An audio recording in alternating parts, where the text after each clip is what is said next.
cirandirikania miaka mingi muno ya na hau thutha twathikagiria nyimbo icio muno makire cia kwaririria uhoro wa uzalendo na gukorwo uria tumite kana tuthiete twita bururi na kwenda bururi witu ringi no ni marathi na mbere kwandika ndumiriri guku thiini wa studio na nguga mundu gwitwo Karanja kuma Kenya oranjira ni ndendera muthuri ucio maisha maraihu. Haya Haruni wakane akanjira maguta ni mahaicite na nimo marehete bururi thina marehete thina no thini bururi-ini ni na taxi nyihio magoti ni mongererekete icio ni woni wa mundu ucio no guo no makadu mone guo no naguo maparapara ma turakari mego kona ki todo reke gwire thini wa miaka 5 eguka Kenya egukorwo leading in Africa.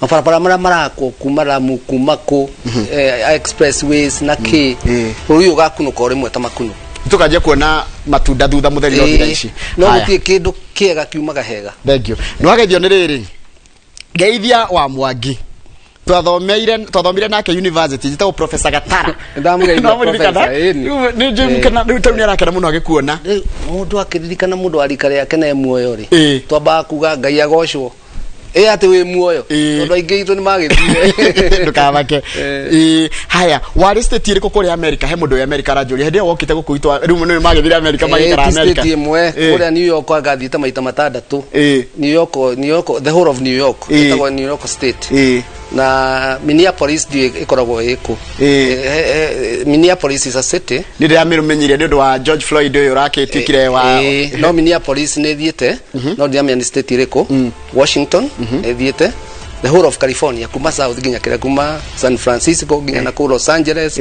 ginya Hollywood kuwo then ndathiete Illinois yothe ndimirurite gaithania kwa Obama alafu Southern America mundu akiragira githi Cuba ndio no hale Philadelphia kuguo the ne thiete ndio raheta wega na kundu kujigwa gwitwo Houston na kuguo the thiete muno na thiete rimwe thiete maita maingi kuguo ndakamake haya ungakachoka kanjira atiriri uliza mgeni mbona government high support innovations sana uni gituya gituya wa thiongwe kuri Eldoret ati wakora ringi thirikari mundu na kiundu arenda guteithiririo no ndari kuri angi ketuge o ni gucoka henderi twa murithi ndenda ni githomo ona thirikari ndu ndiramenyaga technology ni ndu nginya hindi amararehire muceru minister iratuo na tucokerie president witu ngatho to ni recognize technology na kiria na ICT na indo ta icio guo riu turenda ri ni atongoria ta governor murithi mundu athondekaga kari gake augire angekugura tukari 50 turia turathoreka nari kana he ndaturikana turatwara taxi tutana riri tuk nguci augire kugura 25 tuko twakanju riu governor ri ni atengeranie na innovation cia gwake niguo na ateithia andu acio to nikio me hau. Thank you. Na tutikae kwa accuse ati thirikari ndireka uria thirikari ni mureherie technology na ikahotithia koguo twambe tumicokerie ngatho na aria marateithia president ri nao ni mambithie gwiko niko twenda devolution ni mbeca igatwarwo ku iteithia andu acio mena innovation ku. Asante ndina gikundi kia thuri 50 no tucere kana tucerere to ndaigwa we mutauku muno nditagwo Stanley Limuru Ndia Deure kira ngenda muno ri ni gucerera andu ito ni easier we guthie gukira oguka devolution ni norona haha ri ndamithomithitie Kenya yothe na guti kutathire Garissa Kisumu Kakamega ku ukora andu nginya athuria akuria Bahati na Ikuru ngithi kuthomithia athuri na Amoro nuranyita koguo ri inge prefer guthi haria athuri mari nigetha maguneke mari ingi tondu uhoro wa covid na ki gwira athuri matire makingira ngari magithiaga ri reke maikare handu haria me safe na haria mamenyerete ningumakora hau na ningumathomithia uria mekwenda ndimathomithie. No agethire muthuri ta Johnson Delito andu ngi mamunanagia governor JM aratirere kundu gitagwo Narumoro no na kaiga githirio nginya arutani na arimu Murisho Primary Secondary School na ketugena Madaraka jaga nginyo nayo hetagwo ngi mamwitaga governor JM ona ke governor ucio ri tukumwendera wega hata gwatuka governor wa gia fiu ona ngia gutuika kia fiu ri akiwe governor no cia kire undu haya mundu wito Honorable Buruti uyu ari MCA wa tare wa kuria Komuthai aranjira ni arendithiria andu othe ya Komuthai happy Madaraka Day mwathani amarathime tugia kaburi witu wa Kenya twahirwo ni Ngai na ngethire muthuri ucio gwitwo kinuthia wa Mwangi nĩ njamba ya rũrĩrĩ nĩ wega mũno, thank you. na rĩtwa rĩu reke rĩrume atĩ mũndũ ũcio nĩ njamba yake ndũĩ nĩ ndahumbirwo gĩthii kĩa njamba ya rũrĩrĩ nĩ kũrĩa bũrĩa twĩroreire ithuothe mwĩrorei na kĩhũrwo nginya TV-inĩ yes rĩu koguo rĩ ndahĩtĩtie njĩra na nĩ kũrũma tondũ nani nĩ ndĩharĩirie gũtuĩka ndungata ya bũrũri nĩ gũkũria kĩũria kĩmwe kĩgiĩ ũhoro wa andũ acio akũrũ no he mũndũ wĩtagwo Buda Gĩtaũ ũyũ ndĩmwĩtaga Buda kana Gĩtaũ nĩ aranjĩra kahĩĩ gake getagwo mũnene wa Kamara kendete inoro na nyona katagatuĩka mũtangathi na tũhĩtwo tũnini gatinda kĩgaga ui ndũkĩmwĩre angeithie baba ndũkire njĩro gĩa ngeithie mũndũ gwĩtwo mũnene wa Kamara geithĩka na ũngeithirie Mogani wanyu haya rĩu rĩenda gũkũria wanja nĩ ũkoretwo ambassador wa andũ arĩa akũrũ nĩ matungatagwo wega na hihi mũndũ angĩkatia nĩgetha ndakanekore na thĩna wa gũkorwo wĩ so dependent na andũ arĩa angĩ kĩndũ kĩa mbere Njoroge reke ngwĩre mwĩria ĩraga nyoko ĩtaga nyoko nĩguo mũndũ mũnyinyi ena icoka na indo onaga ageretie mũno we reke ũkinye mĩaka 60 magũrũ rĩ maruru rĩ nĩ maregire gũthiĩ mũtwe rĩ nĩ waregire gwĩciria ona nĩ ũnyitirwo nĩ dementia kana tũngĩ rĩngĩ nĩ mathĩna twa mwĩrĩ tũkanjamuka haha gũtirĩ mũndũ wa 60 ũtoragio nĩ ũnyuire ndawa ona ndũĩ nĩ ndawa irĩkũ anyuaga ihinda rĩu rĩakinya rĩ mbere insurance matingĩkũhe kava njega yes ona ũkũrĩha mbeca nyingĩ mũno matirakwenda gũtirĩ mũndũ ũrakwenda andũ aya ũrena mbeũ njĩthĩ ndĩramakumia ũguo rĩ na matienda gũkũigua mangĩgwa thĩ kwĩnyitĩra kanyamũ ũkagĩrĩrio na nda yaku rĩ ndĩtigĩte kũrĩa kanua no karenda koguo rĩ andũ nyamũ ĩrĩa ĩtagwo savings schemes ithondekwo kwa ũingĩ na mũndũ ona akorwo nĩ mũrĩmi ahingũre kabengi karĩa atangĩhota gũkinya gatunu karĩa twekĩraga 10 no ũkaririkane athondeke kau na kau ici ndikahutia nginya kĩrĩa kana mambire insurance ya kĩrĩa tondũ mũndũ andũ makũra andũ arĩa nene ona thirikari ona permanent secretary na au mainũka mena mamenyere maũndũ manene na gwĩkĩrwo maũndũ rĩu wathiĩ wongo nĩ ngari yaku rĩ ũrathiĩ na ngari ya thirikari yaku rĩ watigeire mũtumia miaka 20 yathirire nĩ KA something wathi kwĩhutĩrĩria rĩ nĩrĩa ya ngia ĩkagwa kũgũrũ na nĩ ya ngia na wĩ permanent secretary ndũngĩhota kũgũra njerũ wanyita rĩu koguo rĩ andũ mamenye ũrĩa mekwĩ prepare kana mekwĩiga nĩgetha ũkonaga kĩndũ ũrĩonaga tondũ endekana ndwende ũkũrũ no ũrĩũka number 2 thirikari ĩthondeke ũhoro wa gũthondeka andũ arĩa akũrũ tondũ nĩo mena mĩrimũ ĩrĩa mĩingĩ mũno na rĩu niĩ kĩrĩa ndĩrarĩrĩria ndĩ ambassador nĩ nyamũ ĩtagwo geriatric doctors geriatric nĩ andũ arĩa mathomeire gũthondeka mĩrimũ ya andũ arĩa akũrũ geriatric wards nĩ kũrĩa andũ akũrũ matigae gũtukanio na ciana mũgayanage tarũ we na nĩ tũgakoma gĩtanda kĩmwe ti wega gũtingĩtwarana gĩa atumia kũgĩa na geriatric ward ya atumia na ya arũme tũcoke oroho tũgĩe na daycare centers kũndũ mũthuri ũrĩa nĩ ũndũ wa kĩeha kĩrĩa andũ marakorwo mena kĩo tondũ ciana nĩ ciathire nĩ wagĩthire wĩra handũ ũngĩthiaga mũgatinda na athuri arĩa angĩ mũgĩtheka mũgĩkaga atĩa mũgathaka tũmathako twa wana twakũrũ arabu na andũ metĩkĩre Kenya rĩu nĩ ndĩramatara old people's homes andũ aingĩ nĩ maremetwo nĩ kũrora aciari ao na aciari ao marakua nĩ ũndũ wa upweke na kũhũta kũrauga kũgĩa na public o county gĩ na old people's home nĩgetha ona no ũtware kĩrĩa no ũtware thoguo kana nyũkwa kũu aroragwo wega ena nurse ena ndagĩtarĩ ena irio arahĩa akahũna agathambio tondũ na gwĩthambia nĩ mararemwo rĩu kũgĩa na old people's homes cia gatoreki cia ndini cingĩ cia thirikari cia kuwe mwenyewe ithondekwo tondũ rĩu hĩndĩ ĩrĩa tũrorete na kũu mbere tiga gũkũ tũrarĩ tũraugaga kĩrĩa atĩ community care nĩ yathirire Kenya ona andũ marahũra aciari ao makĩmoragaga mathire na ihenya rĩu koguo rĩ tũthondeke maũndũ macio andũ akũrũ marorwo na mecirĩrie na kũgĩa na policy njerũ nĩ kũrĩ na national policy ya andũ arĩa for older persons ĩtuĩke implemented nĩ thirikari tondũ ĩrĩ implemented nĩgetha gũthondekwo national old persons council irorage maundu ma andu aria akuru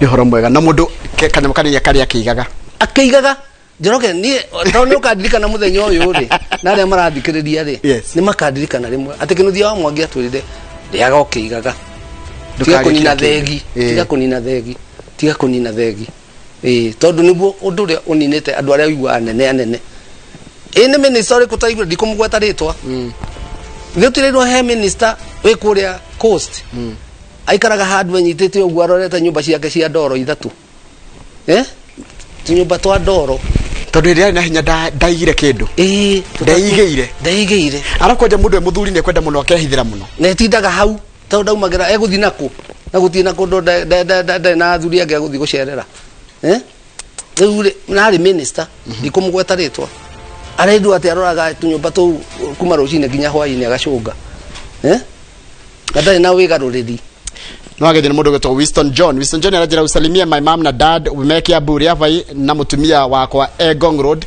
une gado Egong Road haria gado na wapenda wote sana arajira etagwo Winston John haria kugerera Facebook page ya Inoro TV live Jose Evanis ndakunda arajira wira rore haria handu etagwo Dubeli haria transformer na muruto Ben Wairegi wa kama hindu arajira wetereire deputy president atiwe etereire we ni shabiki wa deputy president aragetereire hindi ya deputy president areja kwaria akire tu no ekaramu athikiriria hau ne wega na ni mundu oria ngurie ndugeta gufocia andu gukwenda andu makwenda ni makwenda andu makwende nawe umende kuringana na ngoro yaku no ria Ngai akuhotithitie no kigo ugire gia bata muno tureko twithurire andu aria turenda ni uguo yakire democracy kada githomeire yake university kodire kwira uguo haya Princess Neema Queen ona kenya rerorera na mundu gwitwo Ben wa Dadi aranjiraga ithikai na mundu ngira njira etagwo Enosmas Mwahi ndakoro ndagweta aranjira atiriri twikuo muno ndakuona mundu gutoka break maniwe kuria Doha we aratirere kuria Doha Qatar Qatar ni tugako ni tondu ni nyarite mathako ni ngakugirorera muno horo wa Qatar ni ngathimo mundu wingi muno negi horo wa Qatar ndio wa World Cup ni ngakugirorera koguo mundu wa Doha gaithika muno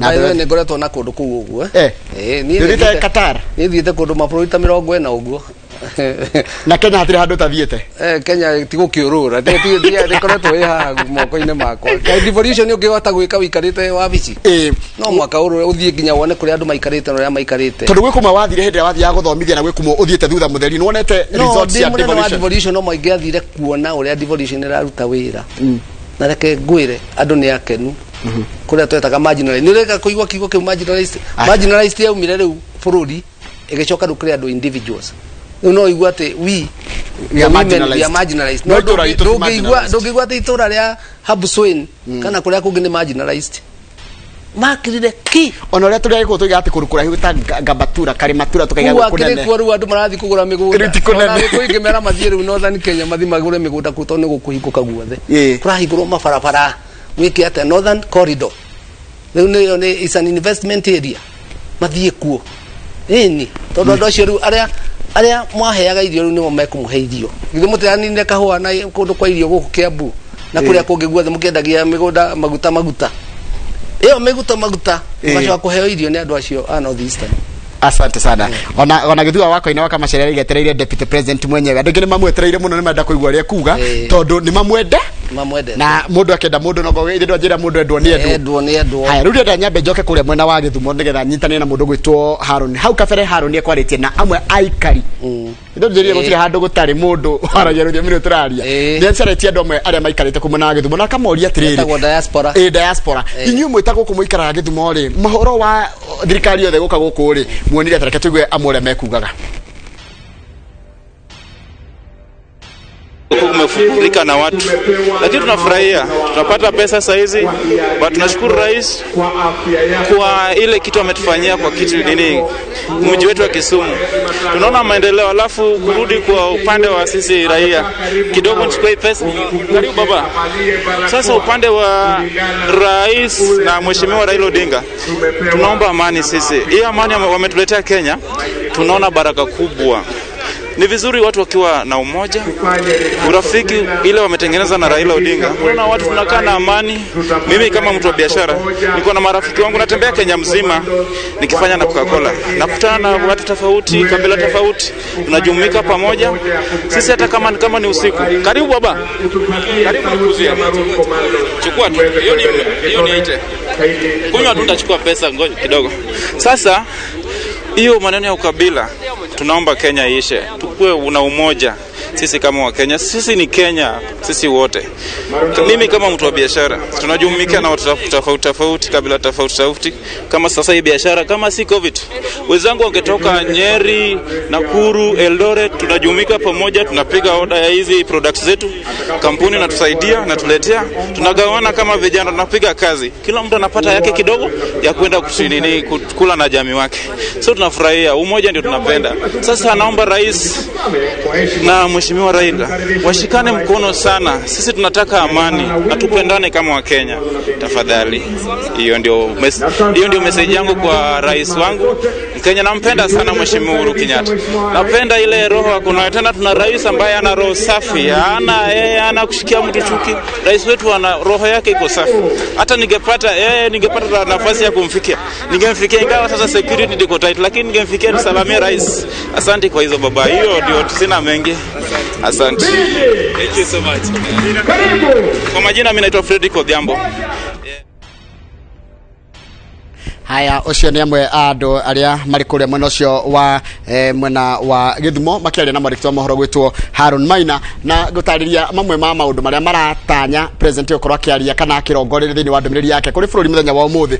Rikana mabura maya ni ma 58 kumariria bururi wa Kenya wagire wiyathi wa thini nigo tutaga internal self rule na ni mwaka wa 1964 miaka 58 kana karagacario muthenya ucio umuthi mundu mugima na miaka 58 no guru bururi wa Kenya wigana niturathi tukiuragia na tukana twageri gucokia ciira tweria mundu itu mu Kenya uria wacerirwo hindi yo ni hana ta bururi wake magigana na bururi ha maundu maria makinya maria kinyukitie bururi witu ni kinyukitie makinya ta macio nitwakorwo twariria maundu macio. Joel Musa bende ndakwena uri mitambo-ini geithika muno na andu aingi muno ndona marathi na mbere na kwandika ndumiriri itiganite ngurikania hingo kono hindi rantaria na ithui ma ni mabura ma 58 ma Madaraka na mara hariririo kuna magi bururi mekuria mucini wa Githumo ni rita ria mbere county ya Kisumu kana mucicio wa Githumo gukorwo ukinyita baru kana ukinyita ogeni maundu maya mothe ma kibururi kana igogona oryo ria kibururi na ngurikania ati ageni agitio kana mweni wa gitio ni president wa bururi wa Burundi na mutumia wake etagwo Evariste Ndayishimiye na mutumia wake etagwo Angeline Ndayishimiye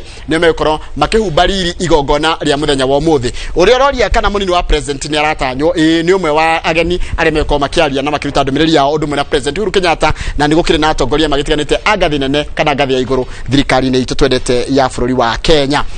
Thini wa studio ndina muthirio gwitwo Kinothia Wamagi tukazukeria maundu maingi no matikanite koguo ni twarutia maundu maingi muno megie horo wa muturire wake no mundu gwitwo na ndagwita ndagitari ni mani gwika PhD ndetagwo ndagitari hindi ciothe ni andu dio niki kaingia na ndagitari ni ndagitari wa githomo ndagitari wa guthomera maundu no atiro horo cio he mundu anjira na nikio yatuma hindi wa gwitwo horo wa andu akuru muthuri uyu ri etagwo Benson Mwenda Benson Mwenda ri akoragwo chairman wake magitagwo Matatu Travelers and Vehicles Association arajira atiri geithika njoroge na muthuri ucio Kinothia wa Mbugua no nyende tuonane nake umwene wa Mwangi Kinothia wa Mwangi andika Kinothia wa Mbugua ni ure wa haha wa State House Protocol ure wari governor ajiri ni tukonifisa gwo muno Kinothia wa Mwangi na Kinothia wa Mbugua na nyethe mukire watongoria muno na kihumo kenyu no Naikuru ndakiurite muno twendanite haya muri atiriri no nyende tuonane nake ena utauri munene muno mwire twina bill ya NHIF ya andu akuru matikari hage thibitari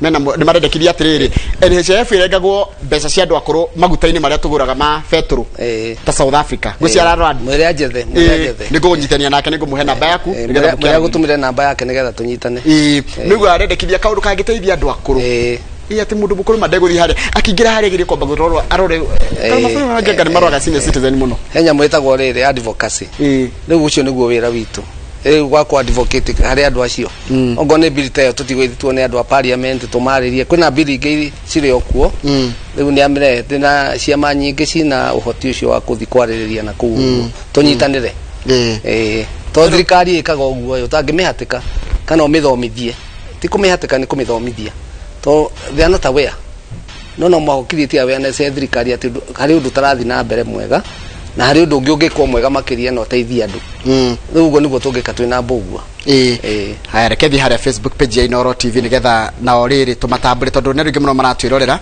na ni wega kumaririkana tondu me mitambo-ini na maratwirorera na njira ya imwe kwa imwe Montez Gishero arajira atire kunduta Machakos etereire ndumiriri ya president hai mundu ngakajira to Monica Buthia wa Buthia rathimo ine Ngai na mwathani geithia kinuthia wa Mwangi na umwire nitumwendete muno no wega fiu uciaretwo Monica Buthia wa Buthia no wega fiu mundu gwitwo Mukorogo John wa Elevator araiga geithia jambe ya ruriri no wega fiu no wega Facebook anera marakuria live Grace Williams arajira jitagwo Grace Kumaroiro salimia mzee sana na umwambie niko na hope for the Elderly Foundation hapa Roiro okay ona kana nyenda gucemania na Kenya ni ura mekaga ngago ni gwitikira ndio kuhera namba yaku nigetha mundu kana uria mundu angigukinyira haya Purity Gatwiri arajira kuria Embu Town uria gukuria namba ndigwikorwo nguhete niguo haya Ben wa Dadini ndamuona na mundu gutwo Onesmus Muohi na mundu gutwo Ken Mwangi kuria na ikuru andu kini marerorera muno na ungirora bica cia imwe kwa muno na jeshi ni cenjia guthoitha riu kuna kwanjia guthoithwo uguo nikuona niona ni urorete gwika atia riu hakuru kuingira kiria githumo wega fiu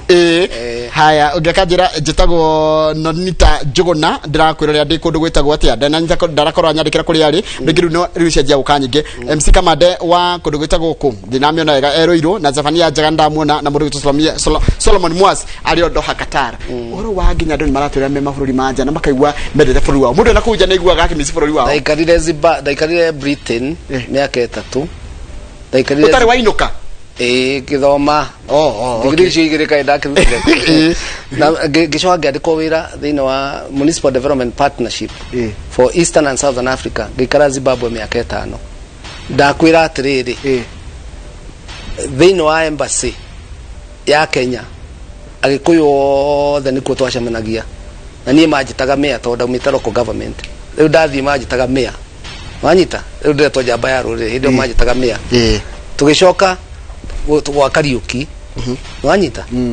tugicoka tukaigua riu ningi tugakunyitana na andu a East Africa tugathie Tanzania club kwoguo mundu enjari ona mutigwa kwina mujaruo na mubaruhia na mugikuyu inyuothe mukoragwo muri Kenya na ndi andu mendanaga muno twiruraya twekaga pate nyingi muno tunyitanire uguo ndi matongoretie twikuria Manchester University riu kwoguo ri andu meja ya bururi wao when they are more patriotic gukira aria methini wa bururi ucio tondu maigua makeriria bururi wao na makaukuatha wanyita riu kwoguo mundu enja inoro na TV cia guku ena bata muno nacio na marumagirira no makuhe uhoro we na tari uraigua na we mumemerekia tari ha muthuri ha urajireta Jeffrey Kimani andu ngema mwigitao Kimani kuma Homa Bay County noigua ni ruga riko yo akajira atirire jeterie munene wako wa bururi Muhuru Muigai Kenyatta aririe bururi ru araigua wega eko Homa Bay president kana andu ngiara mangeria ruthio miruri yao amone me hakuhe mundu negua ngeria ku appreciate what you don't have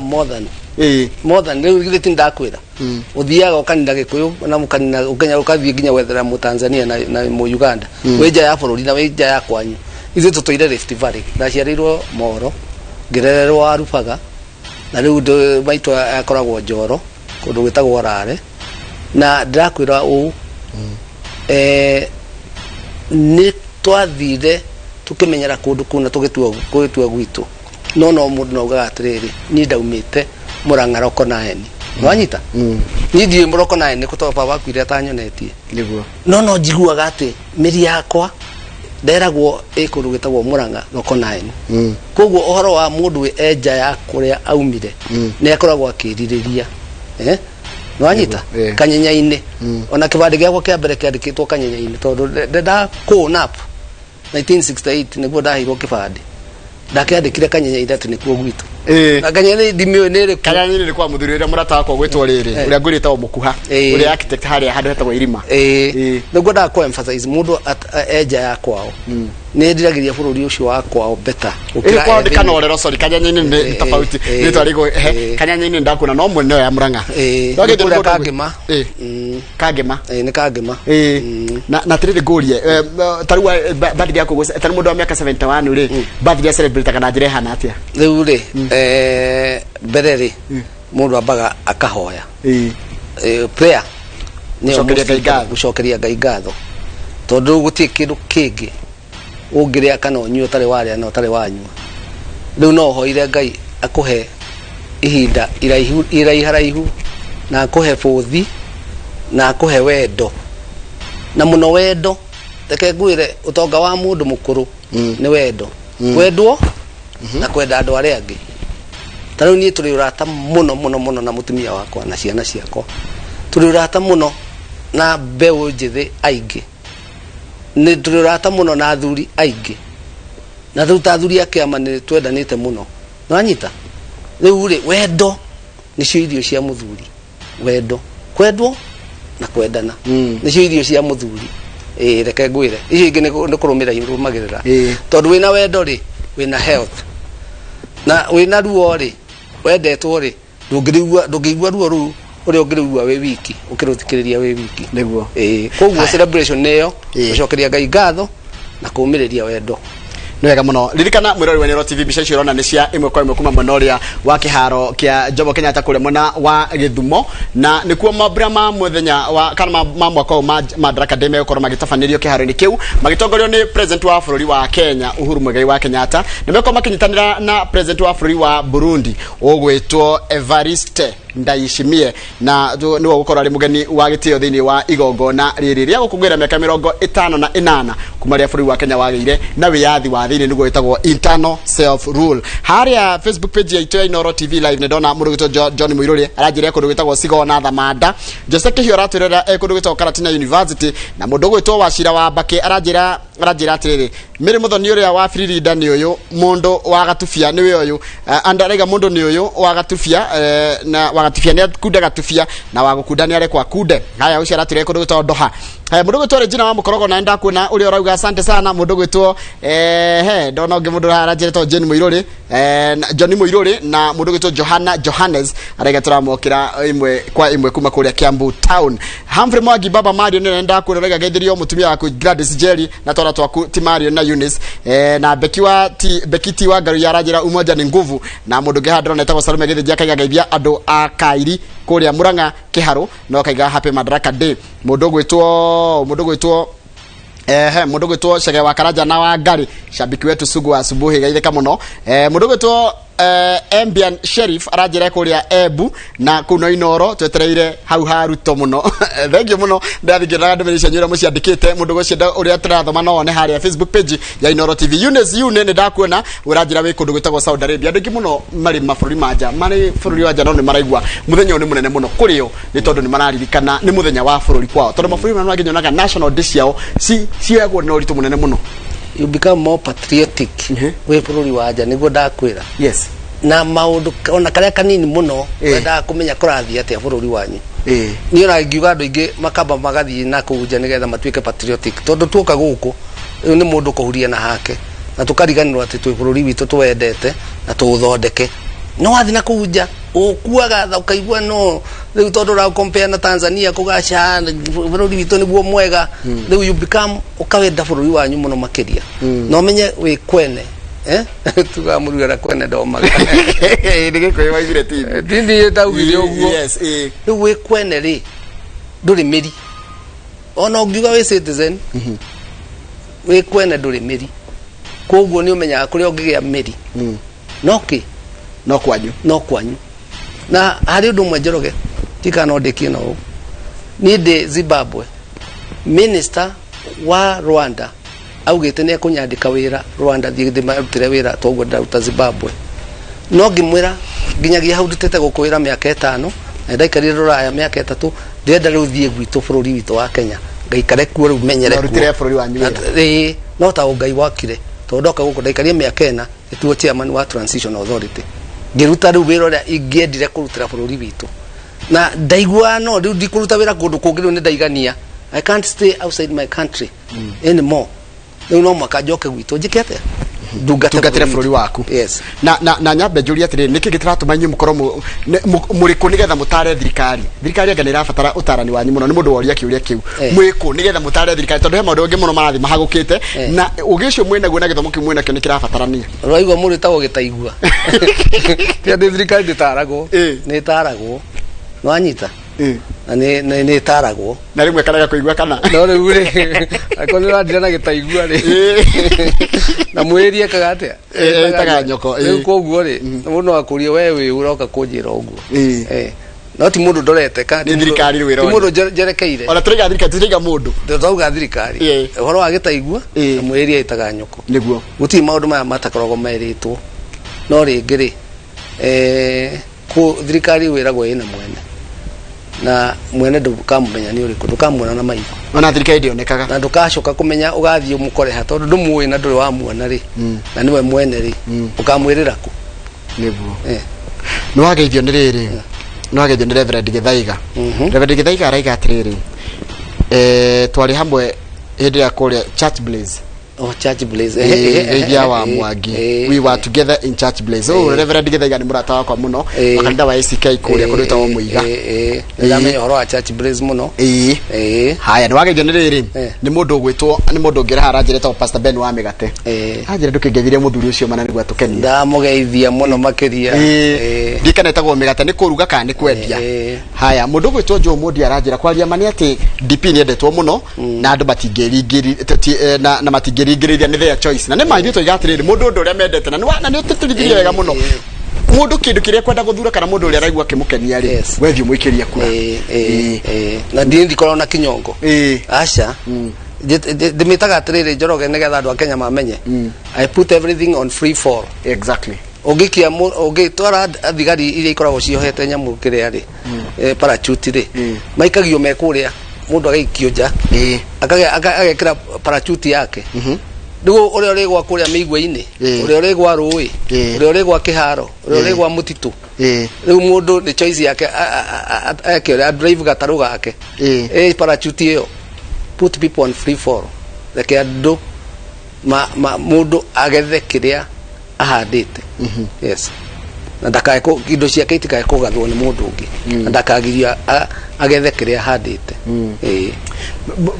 ukirora guo bururi witu haria turi ni tugayukanite muno na ukabira akora mundu araiga ithue mundu witu ndio ngenda gutwarithia tete ya Kenya na mwekere wena na ugire wena guo oro cio andu kuona kaninde mwega ukira andu aria kana tete kabira itu njega ukira kabira iria ingi ndu ithue andu a Rift Valley ataru agikuya Rift Valley tutire maundu macio na ndiwe kana nguhitiria mundu ona umwe no ni nguga ithue andu a Rift Valley tutire undu tocio tondu waciarirwo next door ni mugithi hangi ni mo Kalenjini o ni mo Kalenjini o ni mo Baruhia muciarwo nio magucugirie nio mwathire cukuru nao nio maumire nio mwandikitwo mawira namo riu ithu horo cio wa sectionalism ri tutiui MP waku ni mo Kalenjini uria ongerengere ucio agakoe mo Baruhia rucio agakoe mo Gikuyu riu maundu macio matitoingiraga muno makiria andu aya metagwo diaspora riu kiuria kiu ni ungijuria ndingihota gugicokia no gicokire rugari mundu ikara administrator riu acio ni riu tugeragia gwikate na tugeragia kumakinya break taru aya itu tukamwira mumenye kuria turi andu milioni 2 Rift Valley na diaspora ngithimo na kuria kungi na kiria turi andu milioni 2 agikuyu inde muraria mwitungite ta kiria ri tondu kwanyu gutiri na haro totari kiugo gia ukimwe no kihurithie andu aingi muno kuria diaspora riu koguo ri ithu twenda guthie twi balanced andu a diaspora na daria on behalf of diaspora to neo njui na neo nderetwo nayo na ni njui kuria gwitu uria gukoragwo ikarite gutire mundu wa ruriri rundu kana rurungi tondu your neighbor mugunda wanyu uria murimaga your neighbor ni Mukalenjini uyu ungi ni Mugithi uyu ungi ni ki mukurania kinda no muri batarania andu hitukira haha utagaire kwa Mukalenjini toria ugeithanagia ugithiaga ondongereire handu kaigwa kuguothe ni inoro ni gikokeye mwendo ucio kuria ni koraga nginya kurario listed ni githungu gwire andu a diaspora agikuya diaspora matingicokia kiuria kiu tondu matiwe ona kugayukania andu moe mundu wothe ni wao fata ni muiguana ithu tiere horo wa wendo fata ni muraiguana na mundu ni mwendanite yes ndero gugaithia ni mutumia gwitwo Honorable Mary Bogwa ndege bamwe mutumia ngatha ajira ati witu wakuria moro ajira ngeitheria muthuri ari mwe mpuchimiwa witu ndakeni muno niwe thank you very much ajira ngeitheria muthuri ucio muno ni mutumia mutekanu muno ni agitwinire rwimbo rwa muthuri ngatha no ndikana tukimeta mutumia ngatha ndiwe nginya rwimbo rugituma agie ngumo muno ni wega muno uguo na njuge atiriri oguo wacoke kiure kiu niguo twage guko tugiciria tugakorwo tugicunga tatana igondo ngiuria muteti no nduri muteti tukondo ria muteti ni ngigwo ria ngiacokia kiure kiu andu amararia wana ku kana wagu andu amararia rwario ruru tikumena ndiramena no ni kumenya implications umithio wa miario yo na maundu macio urakorwo wiki o haha twacagura mundu I'm sorry kurehe uhoro ucio toga ne gukuya na spokesman na kwagya na njayukano immediately na riu nigema na riu nigema na andu mambia kuga riu ni magathondeka bathi ngona cio tongole ni manjia gukinya no nyambe ngunie mbica ya imwe kwa imwe acio ni tongole ni marakinya eni o ni munini wa president nyakinya na gwetereirwo na na godo reme kumwetereire aria mekuragia deputy to negi muno mena mutumia wake ucio ni deputy president William Ruto na kuna William Ruto arikia gukinya ni kuonania atiri ndungitwetereire riu no gucikoro etereire riu ate ni gukunyita ogeni ringi atombereire munene wa burudi ule mugeni witu taru gitereire Ruto thie gatwire ng'ombe ndukambe guthie ndari arari ndinamenyerera njira etagwo atia ande etagwo Alizwa Rispa geithika muno Alice Rispa ndingi ni mamwetereire muno na no wega o mundu ori etereire ndietereire tutigirega kugithoma ndu uti mundu rajuria no jetereire ni tare kuigua kira gikwaririo na ni kwenda kuigua riri kana maundu ma andu a Kenya ni mekuhutio na njira ndenda kuigua president araheana message iriku tondu ni wara affect mundu wothe wa Kenya including diaspora koguo ni kwenda kuigua miario ya president na makiria riri ndona kikiurio kigie curfew leo maundu macio mothe one curfew ni guthira fiu leo tukanira extend na thiko 6 twiha leo ni ndenda kuigua munene wa bururi na ni nyendete president witu muno hau ndiko hitho na ndinoro-ini ndi mwendete muno no ni nyenda kuigua miario ya kumenya atiriri araturoretie naku niguo ni kurikiriria turikiriria tabareno tumene ya mwanya igi uhoro wa mabra ma Madaraka Day ririkana mugeni wa gitio thini wa mabra maya ni president wa bururi na president wa bururi wa Burundi Evariste Ndayishimiye uri gukorwo akigira kiharo ire giki kia Jomo Kenyatta kuria Githumo anytime from now no na igira ithie mundu gwitwo ala tutikohe kandaga kugwa uhoro koguo taigwa uhoro tondu tondu wikuna ruwa kinya president kinya hana seconds ni ndetekira ni ndauga atiriri mbere ndacokia ngatho muno na ndacokeria andu acio othe matugeithia na ma appreciate uria twaria ndagucokeria ngatho muno na ndacokeria inoro na TV na media Royal Media ya nyothe to ni muthomithitie a Kenya na ni mwendete a Kenya muno makiria na inoro na gwakwa nyumba twiragira na mutumia wakwa na no ndikimugeithirie hamwe na maitu njoke njuge atiriri andu ayethi meyende na matige kumena andu aria akuru no meyende na manyitanire turameta intergenerational kiria integration intergeneration moke kuithwi tumatare nao matutare waigwa matige gutumairiria niguo na macoke make innovations na meke maundu maria mekumateithia individually utige kurora iguru ta kanyoni karia getagira nyina agekire kigunyo kanua geria kuunda maundu riu kuo ndauga ndimendete na athuri nao magie na mwihoko tuguthi na mbere kunyitanira nao ni kuona welfare yao ni gutwika njega na andu a Kenya magie na philosophy ya Kenya ire kumaunganisha matige kwaragia ka mwene ka ki tukiari horo wa siasa tondu bururi uyu utire hindi ugathwo ni kabila imwe koguo twethe philosophy imwe ire gutuma tunyitane uguo na twitikagire atongoria kuma mwena uyu na mwena uria ungi uria mundu atwika mutongoria ri tukamwamukiria na kumuthikiriria gutiko mataumite ku utige mujatukano cia ucio turuga ati aya tumiatukano tu tuothe ni tugatuma bururi uyu ruo na riwe kuona uguo no wajia kuona mbica cia imwe kwa imwe cia musafara wa president ukigira guku riu hatiri ndonge ona aigira haria ndi no kwehera tukwehera ni mwiroreri wa Inoro TV na ngucia ndakira andu njira uria tukurora niguo na andu mathikiririe munene wa bururi uria arauga na musafara nikio ngari uhoro wa president wendetwo no ria koragwo ikindu githaka etagwo power ona thini wa devolution ni twaragi uhoro wa power koguo ri ni kindu ki chama onawe ungiririria no ni power ni cia mithemba mingi ni toruta yo yaku ni power ino ndi haha ni ndio igana mwanagwo o muthenya Kenya yothe ino ni power inayo koguo wiriririe iyo ndeciria from that end it's power ndeciria no wira njuka gutungatira muingi you are an influencer o influencer ga andu aingi muno nginya ria mendoha nginya ria meku no kona magikuhurira thimu na ngucia uria wamba kuingira uri president wa Burundi ona ungikirora nginya ngari yake ni ugukimiona president witu ndagukire tena githe ndumuonire na haria nguciria uyu eguka witu deputy ni wokinyite na president uma ne akinyete no namuona hau dinamuona hau president ne deputy no akinyete na ndona mena minister wa foreign affairs igetha mamukire president yoyo nduma coke manyiti ogeni our president tondu of course ndagika juice agage protocol ndagire kundena hiyo gukira ciange kana gwathia atia tondu ndinona akinyete riu gucoka tuone musafara wake mekugite atiriri ati president uyu wa kriari bere tukuritwo mekuingira radio FM mathi makionaga andu thiini wa stadium no ngwiciria gukinya nja ya stadium ri president witu niyo gukinyaga mbere acaru makinya muico ngwiciria mamwira oke muico president witu iru ndokite nikiona tuigite kamera citu haria ino ni barabara ha hetagwo mamoleo ucio riu ni wa Burundi ne kunyitwo geni no riu ndauke meukinyita president witu geni tondu ni arakenyitirwo geni irari ngwiciria ge protocol ri uguo niguo mabanga nduke tuone ngari cia munene ngurumagirira uria gututonga na iria megutuhete thiini wa program no riu gwiko ni gwa gicenjia ri tigwithie na uria program yugite niguo na ndirakona nginya baba hau ndirona baba ageni ni makinyite koguo riu no president wetereirwo president yaingira tu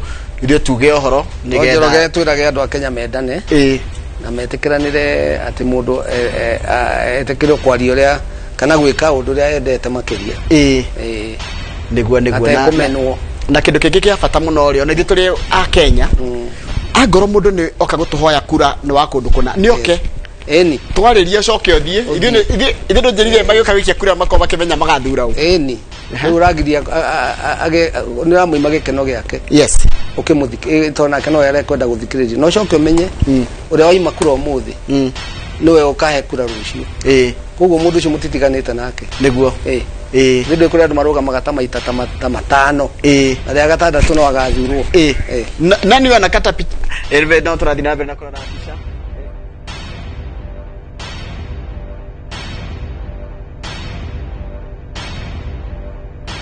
kana mutongoria wake makia ODM akenda kana kigeithia mutumia wa deputy goceru deputy nake tigwo haria thi nigetha ru anyite andu aria ngiugeni no ni protocol tondu ni igongona ria thirikari igongona ria thirikari gutiri maundu mangi ritikaragwo siasa no nginya rumiriro uria riagirire etagwo protocol protocol no nginya rumirirwo na process haya ni wega muno ririkana mwiroreri wa Inoro TV ona president Uhuru Kenyatta arikia ukija kiharo-ini giki na niwe wetereirwo no gutiga tugutwara na njira imwe kwa imwe kuma nginya kiharo-ini kiria kia Jomo Kenyatta mwena wa Githumo nigetha tuigue mambura ma Madaraka Day muthenya wa umuthi kiharo giki nakio gitagwo Jomo Kenyatta githondeketwo ni kiega ndanakorwo kuo mbere no riu kuma gethondekwo ndikoretwo kuo ni kwari kigiyetagwo Moi Stadium Kisumu na giki ni Jomo Kenyatta Moi Stadium irokire thutha no Kenyatta Stadium ni atene muno ona niyo main niyo thondeke makiria riu ndiragithondekirwo makiria ni ndu wa mambura maya ona in fact matiatanyaga gukorwo na covid matanyaga ngo gutiko na covid gukorwo na andu 35 by the way uyu ni kigwatio ya guthondeka stadium ithe thirikari ndegwire ni guthondeka stadium ni kigwatio ya guthondeka stadium getha kuria kwegucia muno ri kwero ni guoka macuja ndiri thirikari ikomoka ku ni getha tugie na iharo nyingi andu mone mawira ma sports sawa ni bica cia imwe kwa imwe kuma kuria mwena wa Kisumu kiharo-ini na barabara-ini iria ekugerera nigetha akigira kiharo-ini ririkana deputy president ndarikitie gukinya mutongoria wa mung'ethaniro Raila Odinga uria guku niwe uroneka tari gukorwa kuite thumbi ya mambura maya ni undu ni mucii kuria aciarirwo haya undu ucio ni uhoro wigie president wa kuria bururi-ini wa Burundi ugwitwo Ndaishime ni arikitie gukinya kiharo-ini giki gia Jomo Kenyatta mwena wa Githumo rukire getereirwo kana mundu wetereirwo no president wa bururi uyu ni president wa bururi wa ni president wa Burundi wa kigira kiharo-ini giki gia Jomo Kenyatta ingira ishine the president no power ujiria no power no menyewe ni mujeshi umenyewe ni general wa jeshi tondu ndio wagitongoragia kiama kiwitagwo head atongoragia kiwitagwo CNDD FDD jigwa kwenda makirita wega muno CNDD FDD kiama kio kiria kirathana kuria kana jeshi ya ku bururi-ini ucio wa kana bururi ucio wa Burundi aigira kiharo thutha ucio tucoketetere president Uhuru Kenyatta na president Uhuru Kenyatta aigira ro uguo gugutwara imwe kwa imwe nginya mwena ucio wa kiharo kia Jomo Kenyatta nigetha gutigire na mambura maya na njira imwe kwa imwe riri gongona ria thirikari ria tutaga ya njiriria rasmi na hihi ona no urake na biaci no gakiona one ne ugo urake jiro ne okire osama muthuri tikinobia onene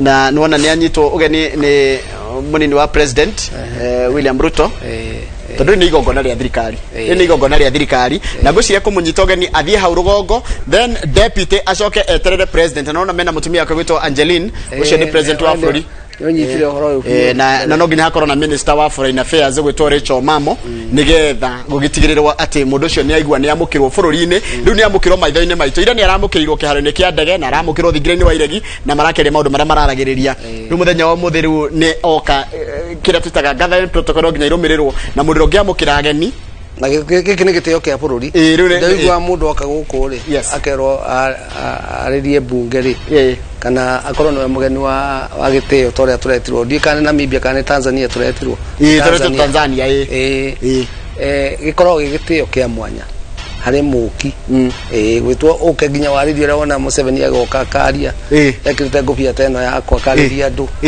ni gitio kinene muno thiini wa uhusiano wa mabũrũri ndio koguo na riu atetwa mugeni wa mheshimiwa ri ni kuonania ahetwo ngathe ya iguru muno thiini wa ngoro citu cia Kenya na nginya kibira rukuhoro gukorwo tene waheo kanyaga kurathukirio mishinga 21 tondu ni kurathukirio mishinga 21 salute 21 gun salute ni ukoragwo ari undu munene muno mundo ti ubira rui tondu na mutumia urakiri guku no ararathi no ara president etagwo Samia Samia Suluhu ona kene arahurirwe yo nikio gitio kia mwicho kia bũrũri ungihurwo mishinga yo nikuna waheo gitio kiria kia iguru niguo riu koguo ni kindu kia bata na ucio ni president wa Burundi makiaria na mutongoria wake makia ODM Raila Odinga ririkana niwe uhubite kana niwe tungiga mugeni wa gikiro kinene muno kuma nja ya bũrũri gukorwo akihumba riri igongona riri ria muthenya wa umuthi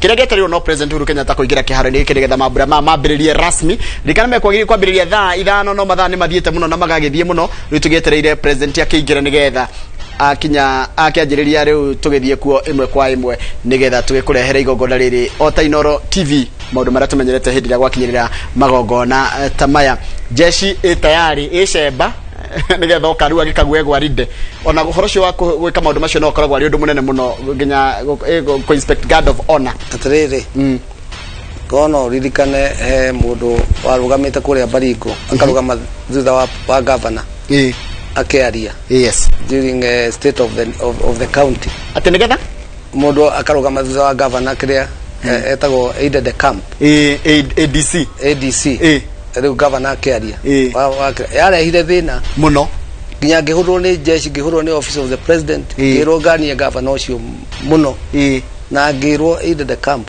eheagwo mundu umwe tu amiri jeshi mkuu chief of CIC ona tiona ya civilian yasha ni jeshi koragwo igitia munene wao tondu riu umenye wanene ho koragwo wiriri no rigo musafara wa president yogiuka thirikari igiri no na andu ni manjia kwiyumiria kumutunga riu maundu maria maretigagirwo ni undu wa murimo wa covid ni maya ni tondu wa andu ndungihota kugiririria andu kumira riu gukoragwo kire thirikari igiri ya jeshi ni kuigwa Ameriku kire chief of etagwo atia CIC commander in chief eyo ni thirikari imwe eno ngine ya president thirikari ci igire thini wa bũrũri riu nona riu aria na haha ni hatirathie wega haha tondu ndona andu ni makuhiririe muno matiagire gukungutiria tondu ni ugwati ni uronia nginya mundu ungi akigeria kuingirira musafara toyo na ni ugwati muno no riu ndu no kurakirorwo riu ona andu mekirite riu ni njui ni kwina njira ya riri ya mwigito no magauko kuri maundu maria mekite ya mwigito Leto kwenda kurora no kwamukira president kuligana na protocol no kuligana na protocol definitely no deputy president wagirie kumwamukira hiye Odinga na keke utaguthio tutikana tokuona katuone tondu ndicio andu metereire kuona na tumenya guthoma turathoma safara ino turero ya maundu maingi rukire kiragiragia ri he maundu mareragwo matikoneke makiria ni undu wa andu gukungutaniria na gukuhaniriria muno ni undu wa murimo wa guikara kihinda kiraihu ri mekweheranira ri niyo ni guteithia tondu matigutura hau ni mekwehera no ninge gukuaniria guku to kwega koja hari andu ithuĩ ta ithuĩ andu akũrũ ri tũrangithio mũno gũkorwo twĩna gukuaniria tondu ni wega gwitikira ati nima kwina mukana mwikire munene muno wa andu kwaga gukuhaniriria mukana ni wimenye kwanja we mwenyewe haku mwenyewe we wimenye we tiga uhoro wa mukana tiga korwo ni mundu ungi yes we wimenye niguo na ririkana mwirori wa Inoro TV tondu president Uhuru Kenyatta aingira kiharo-ini kia Jomo Kenyatta no gutiga na njira imwe kwa imwe nigetha tukurehere mambura maya ma Madaraka Day na njira ya imwe kwa imwe kuma kiharo-ini kiu kia Jomo Kenyatta Stadium kuria mwena wa Kisumu na icio ni andu aria maimagaritie president icio ni nduthi andu na andu mekuyumiritie ingi muno kurumirira kuria mwena wa Githumo athikiriria ni twamenda muno na matukenia tabaka matuhe wele athikiriria ni twamenda na matukenia matuhe company mathaa meri na nuthu na tumendete tondu tugutanyaga tigogona riri kwanjia thaa 4 na nuthu na urona ni thaa thita tigarite ndeka 24 na ndake na tondu ni undu wa ugi waku muingiri tutinanoga na no twende guthina mbere na public participation moma guku twina guku kiria no makima handu njai but they were part of this discussion niguo na matuteithia muno ona gwiciria kirori kia igwa kiu ni gikuite igwa ko demonstrate noko ngora kana gikuingira kiharo kionanie kiria na ko kiangio kagitua kana kihe andu igwa andu mari igwa no participation ya wananchi yes ni wa kipindi giki niguo na ngoka na ni wakena ni guka haha ni riu ndio kiga na birthday yakwa no ta ndite riu uguo riu andu manyenda na manyumiriria ri Guinuka de mundu mwega muno how tuona president aimari hetagwo Kondele rundi akinya mambo leo na rungu cio gikinya mambo leo ri ndikuga ni kuingira raingira riu tukumiona ningi haha uguo nigetha tuone akiingira riu kiharo ni hindi akuhiriria kiharo kindu kimwe utaragweta ati Githumo ni yacenjirie muno ni bururi very advanced na niguthaka ndona mabarabara na thitima na na bypass na ne mucigereire iguru ukagwetaga hau ati kundu kuria ni guthii na mbere muno tondu na kuku tuma mbere ri gwitagwo Kondele riu na guku riu ni gwakinya kuma Kondele no kuma na rami tene etana gutiari rami yongonire rami ragera hau njigwa kari karami gaceke muno utecirie na nona riu ni double duo kare riu hani twakinya ni mucii mwake muno ni kari no kayara igwati handu hau kuma Kondele guthie mambo leo no city Githumo ni nene Githumo nene no ni thiite Githumo no ndingimiririkana geographically nduraga kuo koguo ti handu riu ni msafara wa president aimaru mwena ucio wa Kondele yoke kinya mambo leo nigetha riu aingire kiharo giki kia Jomo Kenyatta kuria riu mambura maya makiri na aragerio barabara iria thaka ndwe gaka ko kahinda ona hindi kwina marathon tari ukaigua kwina New York marathon kwina Boston kwina icio nene ya Tokyo ri cia kweganithia tugeragerio kuria guthaka nigetha tuone magegania ma bururi tocio na ndake na muno Njoroge yes ona we mwenyewe no atuma participate na njira imwe ya kuigua horerete niguo na ngaiganira yes na ngakorwo nditite na ni ndake na muno ni ndwa gitio kiu gya gutuhe gwitikira guka wita senior elder wita mundu muthomi mundu rutire wira thirikari no miaka mingi guka gwitikira kwaralia na ithuĩ na kugayana na ithuĩ ugi ucio wina guo na andu ingi muno ni makena muno na ndirakwira ni akenu message ire nini cinjiraga taru ni ko manjira uru waku rio ndigikwirira riera-ini no nijia gwita keheri ni gwire atiri heka utanakenia andu na ndero ngugeithia ni riri ni mheshimiwa wa Roiro mheshimiwa wa Roiro ndo akimuona King'ara Simon Simon King'ara ajira ngugeithie muno no ugie na thiguku njega na birthday njega ucio no mutongoria wakwa hakutari hasha mutongoria wothe wa Kiambu kuria njikaraga to ngikaraga Thika niguo gutiri mundu muthure wi Kiambu utari munene wakwa niguo mundu wothe muthuri wa Kiambu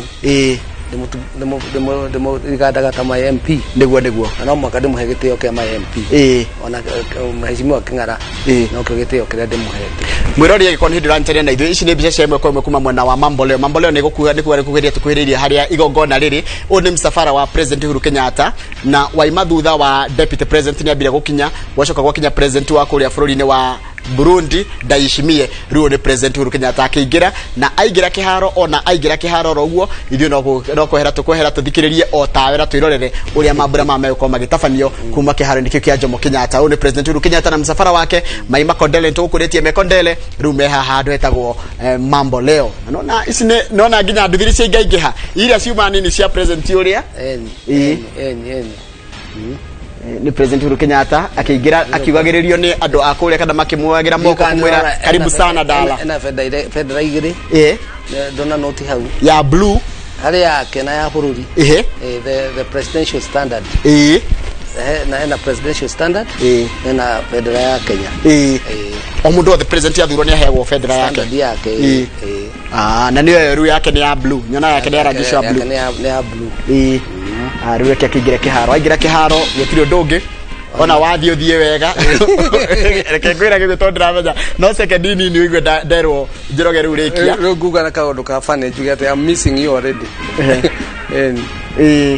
go miss this program ona gimara ne gugwa ni ndatika kindu asante then wa contribute towards goka gwa kabururi ni nani ne gwendera andu othe manjigie mundu othe unjigie mundu othe murata wakwa mundu othe wiruragira inoro Madaraka Day na ngai yenda tuonane na muthenya wa rucio ya tafarira ya inoro rucini tuthikiriria ure guko kwario nigetha tugakorda kindu gya kugayana muthenya wa rucio riu ndenda president agikinya uguo ndaika imwe tu agikinya ni ngoro ngiehera rikara ikiri kiharo kia Jomo Kenyatta kule mwena wa Githumo president riu kuingira ruringira guku na wona arikia kuingira anyitwo geni ithu tugutigire na njira imwe kwa imwe mambura maya ma 58 na kanana ma Madaraka Day ana tikara kuyo mathaa meri na ndu mathaa matatu president augire ne guthondeka iharo na ne guthondeka iharo nyingi muno niguo na njega riu tondu Kenya ni renda igina kiria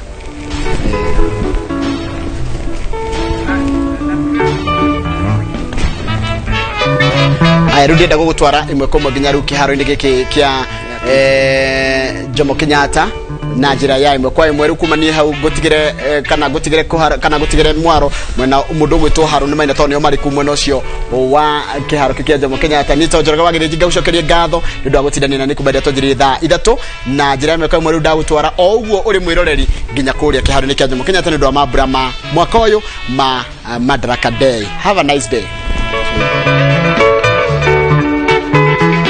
Kenya ni nchi yangu, Kenya naipenda. Mashariki yani magharibi, kote ni kuzuri. Tuna mimea mbalimbali hapa kwetu Kenya. Kahawa, miwa na chai yote twaikuza. Mbuga zetu za wanyama zote zapendeza. Toka pwani hadi bara kote kwavutia. Sisi sote tupendane hapa kwetu Kenya. Weusi na weupe hawa wote sawa. Maendeleo tuliyoyapata toka tujitawale. Ni haki tujivunie nchi yetu Kenya. Nimekubali kuilinda nchi yangu Kenya. Mchana na usiku sitarudi nyuma. Nimekubali kuilinda nchi yangu Kenya. Mchana na usiku sitarudi nyuma.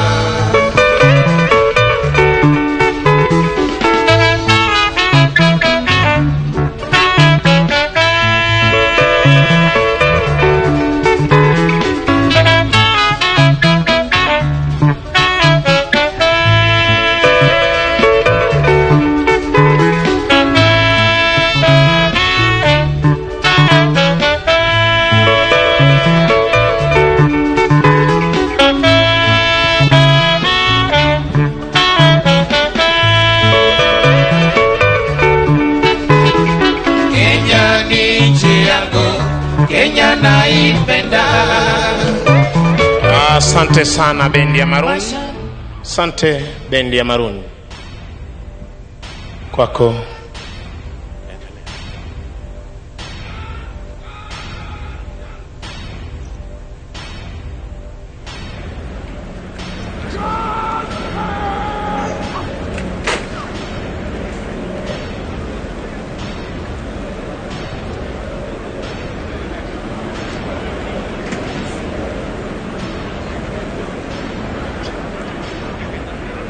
Na tumkaribishe kwa shangwe na vigelegele mama wa taifa Bi Margaret Kenyatta. Tumkaribishe kwa shangwe wananchi anapoungana nasi hapa uwanjani. Welcome Your Excellency. Karibu sana. Stand. Asante sana Bwana Peter Wanjohi. Kuzidi kuwakumbusha wananchi, tutaweza kuongozwa na kwaya ya Ikulu kuimba wimbo wetu wa taifa, hali kadhalika wimbo wa Jumuiya ya Afrika Mashariki ambao pia utaweza kuchezwa na bendi za majeshi ya ulinzi. Kati wote tokea sasa tutakuwa tunampokea mgeni wetu rasmi, rais wetu wa Jamhuri ya Kenya na amiri jeshi mkuu wa majeshi yote ya ulinzi ya Kenya.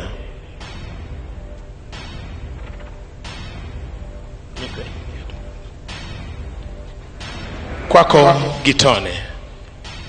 Naomba sote sasa mabibi na mabwana tusimame ili tuweze kumkaribisha Mheshimiwa Uhuru Kenyatta, Rais wa Jamhuri ya Kenya na amiri jeshi mkuu katika sherehe yetu ya leo katika uga wetu wa kimataifa wa Jomo Kenyatta hapa Kisumu.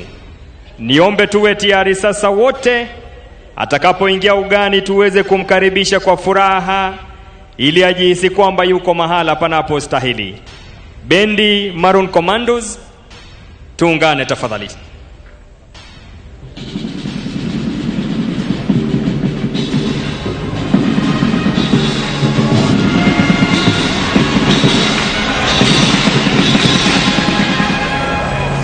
Tumkaribishe Mheshimiwa Uhuru Kenyatta kwa makofi. Moja,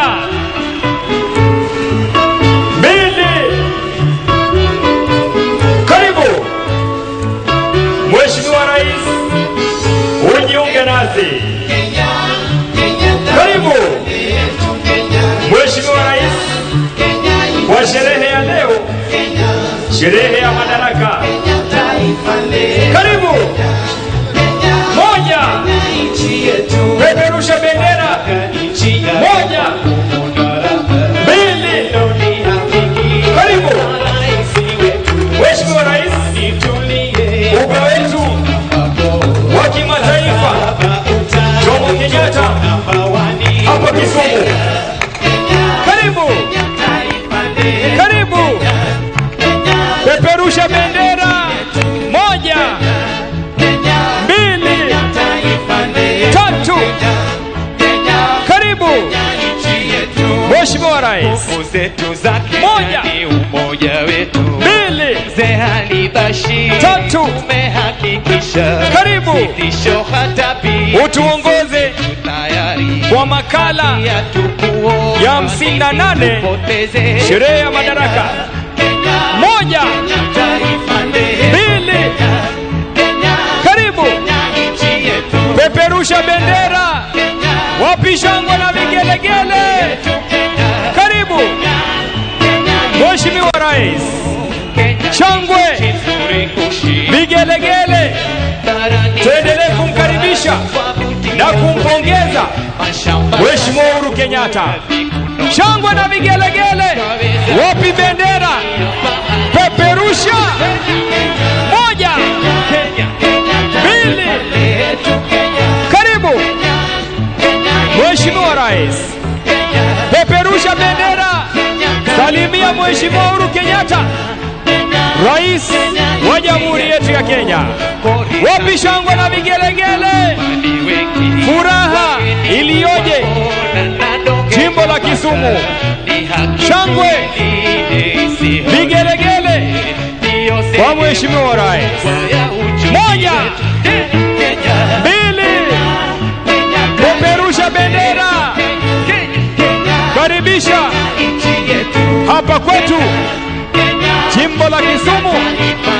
makala ya 58 sherehe ya Madaraka. Karibu Mheshimiwa Rais, karibu K4, peperusha bendera, karibisha Mheshimiwa Rais kwa shangwe, mpongeze, atuongoze kwa sherehe ya leo. 1, 2, 3, karibu Mheshimiwa Rais, utuongoze kwa sherehe ya Madaraka. Wapi shangwe uwanja mzima, peperusha bendera uwanja mzima. Karibu, karibu. Asante sana, asante Maroon Commandos. Asante Maroon Commandos, asante sana Gitone. Tutabaki tukiwa tumesimama kwa ajili ya wimbo wa taifa na wimbo wa Jumuiya ya Afrika Mashariki, na tuungane sote kwa pamoja kuweza kuimba wimbo wa taifa, hali kadhalika wa Jumuiya ya Afrika Mashariki.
Hivi sasa mkuu wa gwaride hii anakuja kuomba ruhusa kutoka kwake rais wetu wa Jamhuri ya Kenya na amiri jeshi mkuu wa majeshi yote ya ulinzi ya Kenya kuweza kukagua gwaride lililoandaliwa na majeshi ya ulinzi ya Kenya.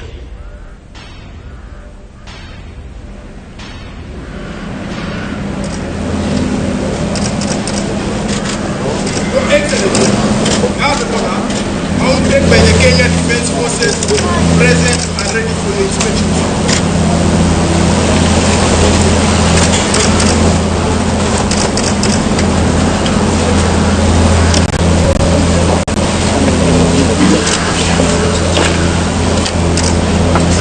Asanteni kwa heshima, tunaweza kuketi tafadhali. Anayemsindikiza rais wa Jamhuri ya Kenya, mkuu wa majeshi ya ulinzi ya Kenya, Jenerali Robert Kibochi.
heshima ya hali ya juu unavyoshuhudia uwanjani hivi sasa, Mheshimiwa Rais akiweza kupeana heshima zake. Ndiposa wananchi tunazidi kuwakumbusha kila wakati unapokutana na bendera hii ya kikosi kuweza kuipisha, na iwapo umevalia sare rasmi za kiserikali kuweza kupiga saluti.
Hivi sasa mkuu wa gwaride hii anaomba idhini kutoka kwa rais wetu na amiri jeshi mkuu wa majeshi yote ya ulinzi kuweza kuondoa wanajeshi hao uwanjani punde tu mgeni wetu rasmi atakapokuwa amechukua nafasi yake kwenye jukwaa maalum.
Into division.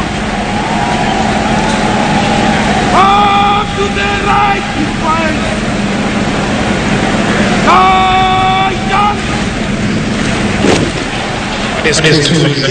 Bendera ya kikosi shati huwa mbele unavyoshuhudia uwanjani, kala officer pamoja na parade RC.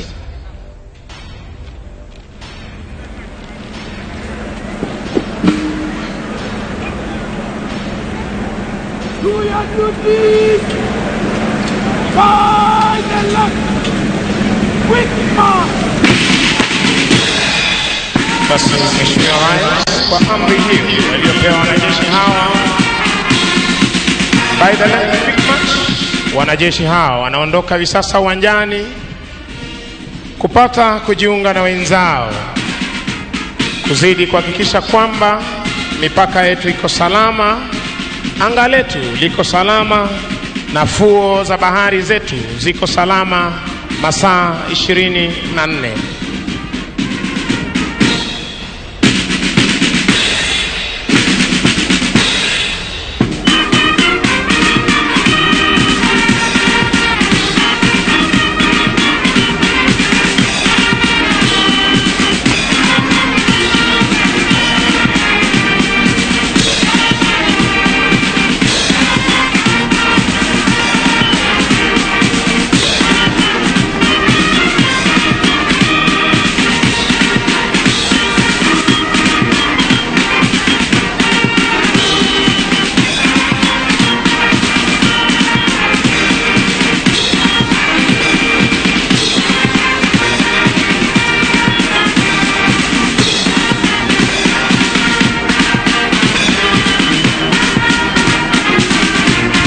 Rais mkuu wa gwaride hii Luteni Kanali Nyamo Kasaine, anayebeba bendera fahari ya kikosi cha 7 Luteni daraja la 2 Kevin Mwalo Kodieng, Parade RCM Warrant Officer 1 Henry Mchera, wakiwa katika mavazi yao rasmi ya sherehe.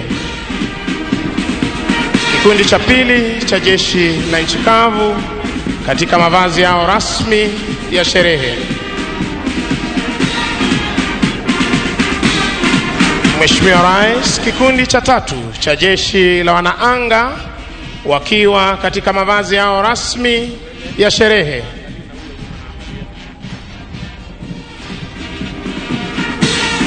Kikundi cha 4 na cha mwisho, jeshi la wanamaji wakiwa katika mavazi yao rasmi ya sherehe.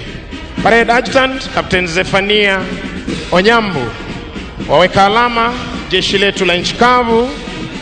Mheshimiwa Rais, muziki umekuwa kuporomoshwa na bendi za majeshi ya ulinzi, chini yake mkurugenzi mkuu wa muziki Luteni Kanali Martin Mboka Makadia, Senior Drum Major Warrant Officer 1 Lucas Ochieng Okoth, wakiondoka hivi sasa uwanjani baada ya kutuletea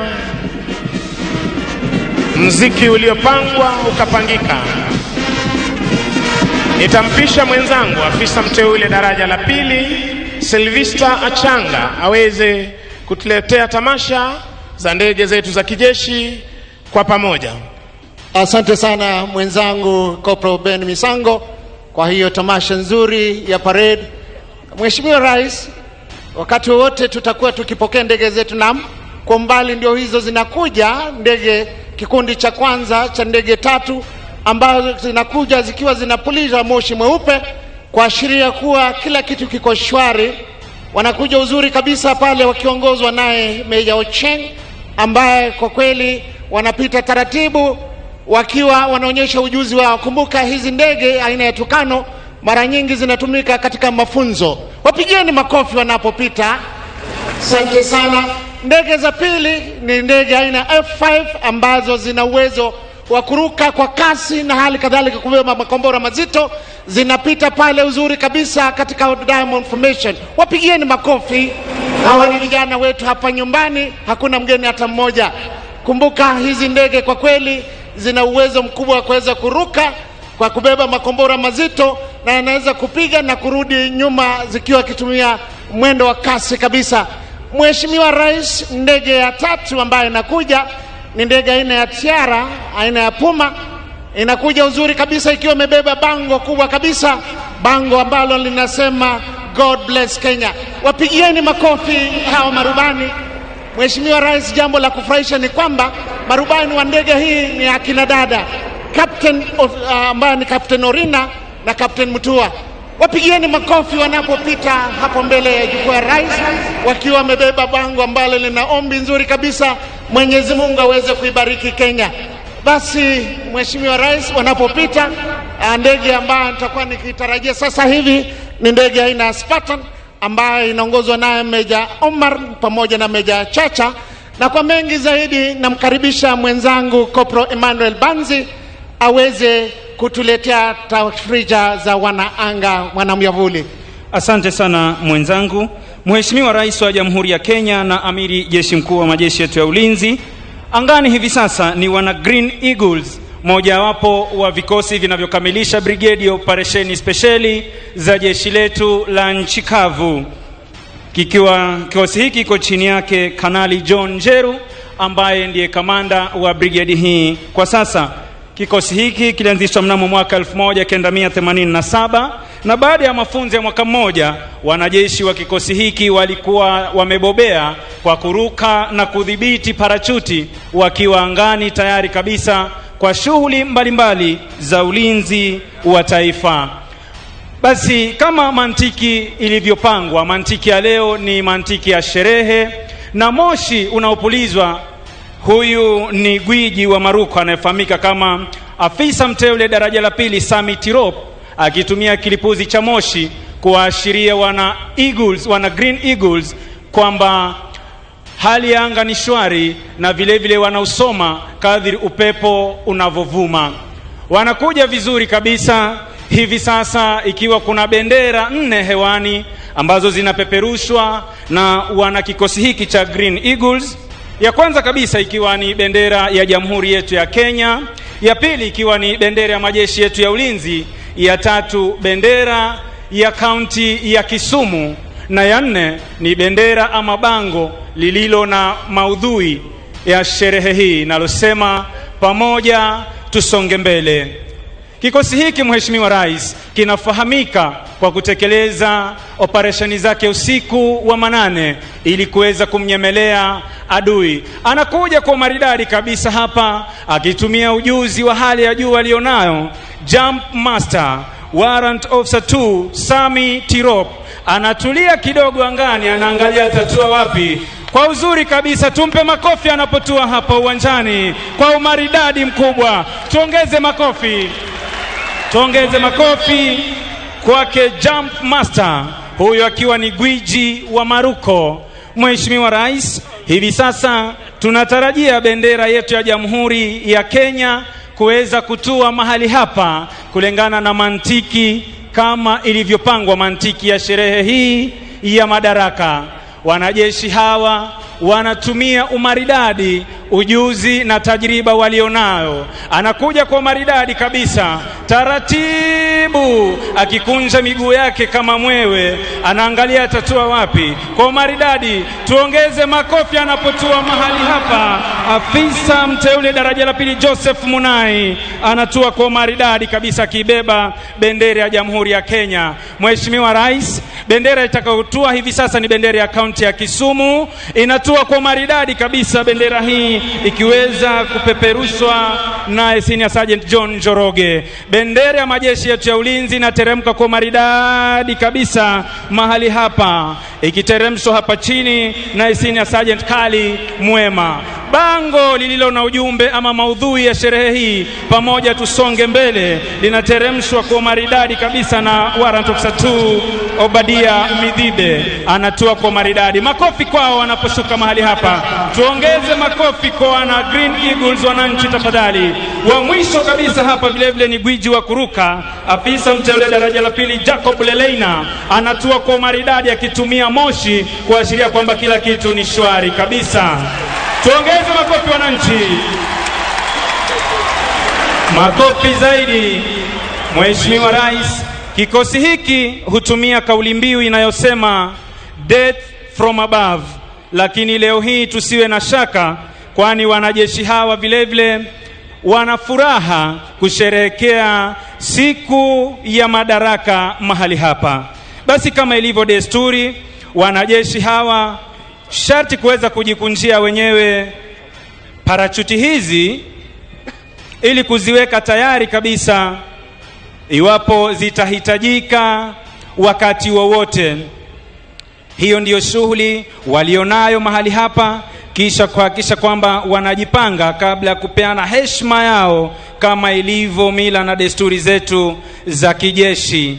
Basi hapa wanaendelea na shughuli yao kama nilivyokuwa nimesema hapo awali kwamba mazoezi mara nyingi ya shughuli hii ama operesheni hizi hufanyika usiku wa manane ili kuweza kumnyemelea adui ambaye mara nyingi huwa amelala, na sitarajie kwamba anaweza kuwa ananyemelewa na wanajeshi hawa. Basi hivi sasa wanazikunja parachuti zao ili kuhakikisha kwamba wanaziweka tayari iwapo zitahitajika kwa dharura.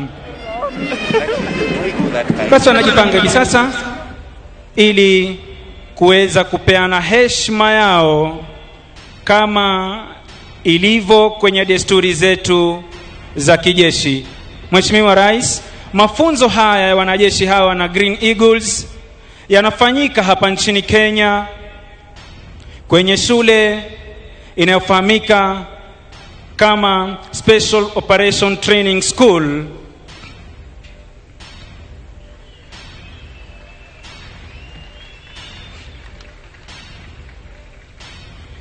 Wananchi tuongeze makofi wanapoondoka hapa uwanjani wanajeshi hawa. Makofi tafadhali. Baada ya onyesho hili lao wana Green Eagles.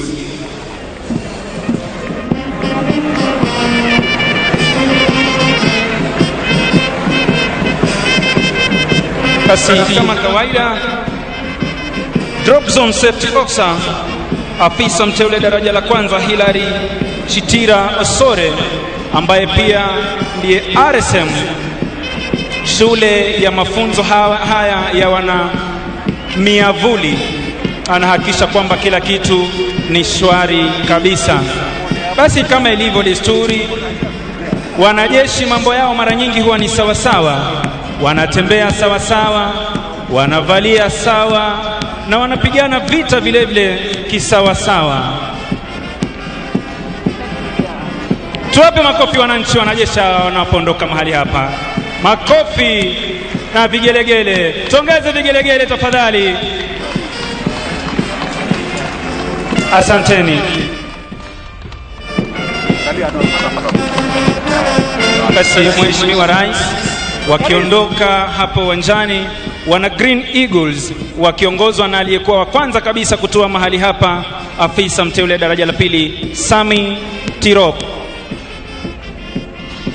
Asanteni. Mheshimiwa Rais, hivi sasa nitarudisha kwake mwenzangu Ben Misango aweze kuendelea. Mheshimiwa Rais, na huo ndio utakuwa mwisho wa tamasha zetu za kijeshi kwa pamoja.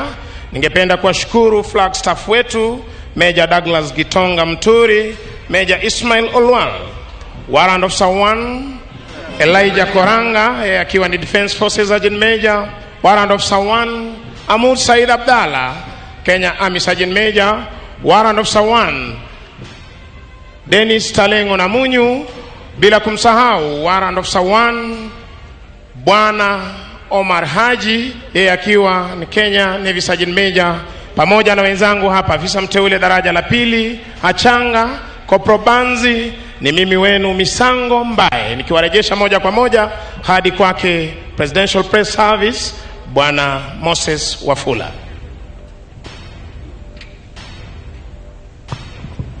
Asante sana wafawidhi wenza. Naomba tutulie kwa maombi. Tutaongozwa kwa maombi ya kimila na mzee Jotham Ajiki Ondu kutoka kaunti ya Kisumu. Walam nyasachira mugajwang nyasachira ugiwarom yini yunyo nyakala na sai moklopre hajungi nyimi kalami kwendie pinyo mar Kenya pinyo modake haja nangari wadi kwendie ker mar Kenya molwor gilala migoso Uhuru Kenyatta gijogo duto makonye rito piny gwedho Uhuru ongo wangariek sipolidho chieng' jamondo kune bwanga ka chieng' wuok ugwe owuok ne maber ka chieng' podho imbo opodh ne maber alami ne Madaraka makawuono odiochiengni remb jo Kenya no ochwe koula mon gi chuo noyiecho lepgi ni mondo wayud gimo kaka wayudo loch maber. Miwa kwe makende, miwa kwe ma ok jarao, kwe ma ok wendo, mondo gandawa oyud dongruok kod nyak makende. Alami ni pinyo timo mudho, korona nitie, kwe magi jatelo. Alami kakelo magi duto iri, ochop iri malo, epolo malo, piach. Atafuata sasa Sheikh Faisal Al-Amundi, kiongozi wa masuala ya kidini SUPKEM. Bismillahirrahmanirrahim. Kila jinsi ya sifa njema ni yako wewe, mlezi wa walimwengu wote, mfalme wa siku ya mwisho. Wewe pekee tunakuabudu na tunakuomba msaada. Ewe Mola, muumba wa mbingu na ardhi, tunakuomba udumishe katika nchi yetu hii ya Kenya amani, umoja, undugu na maendeleo.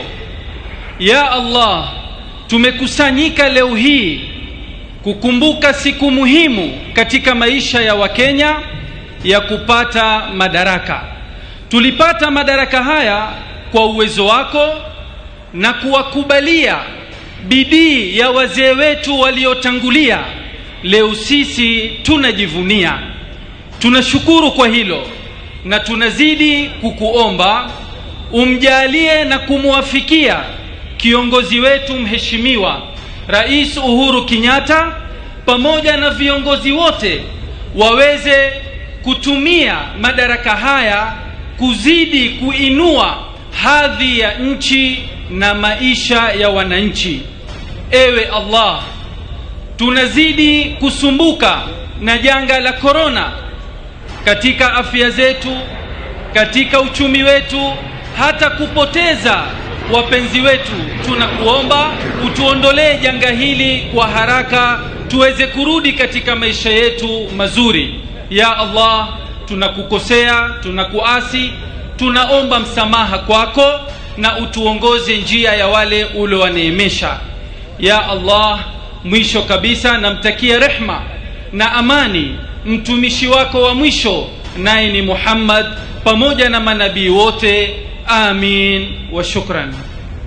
Atakayetufungia kipindi cha maombi ni Askofu Mkuu Winnie Owiti of Voice of Salvation and Healing International.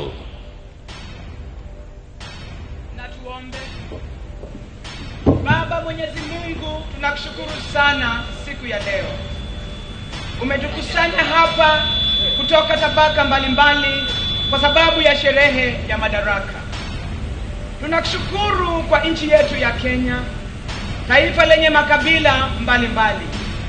Utofauti wetu Mwenyezi Mungu ndio nguvu yetu.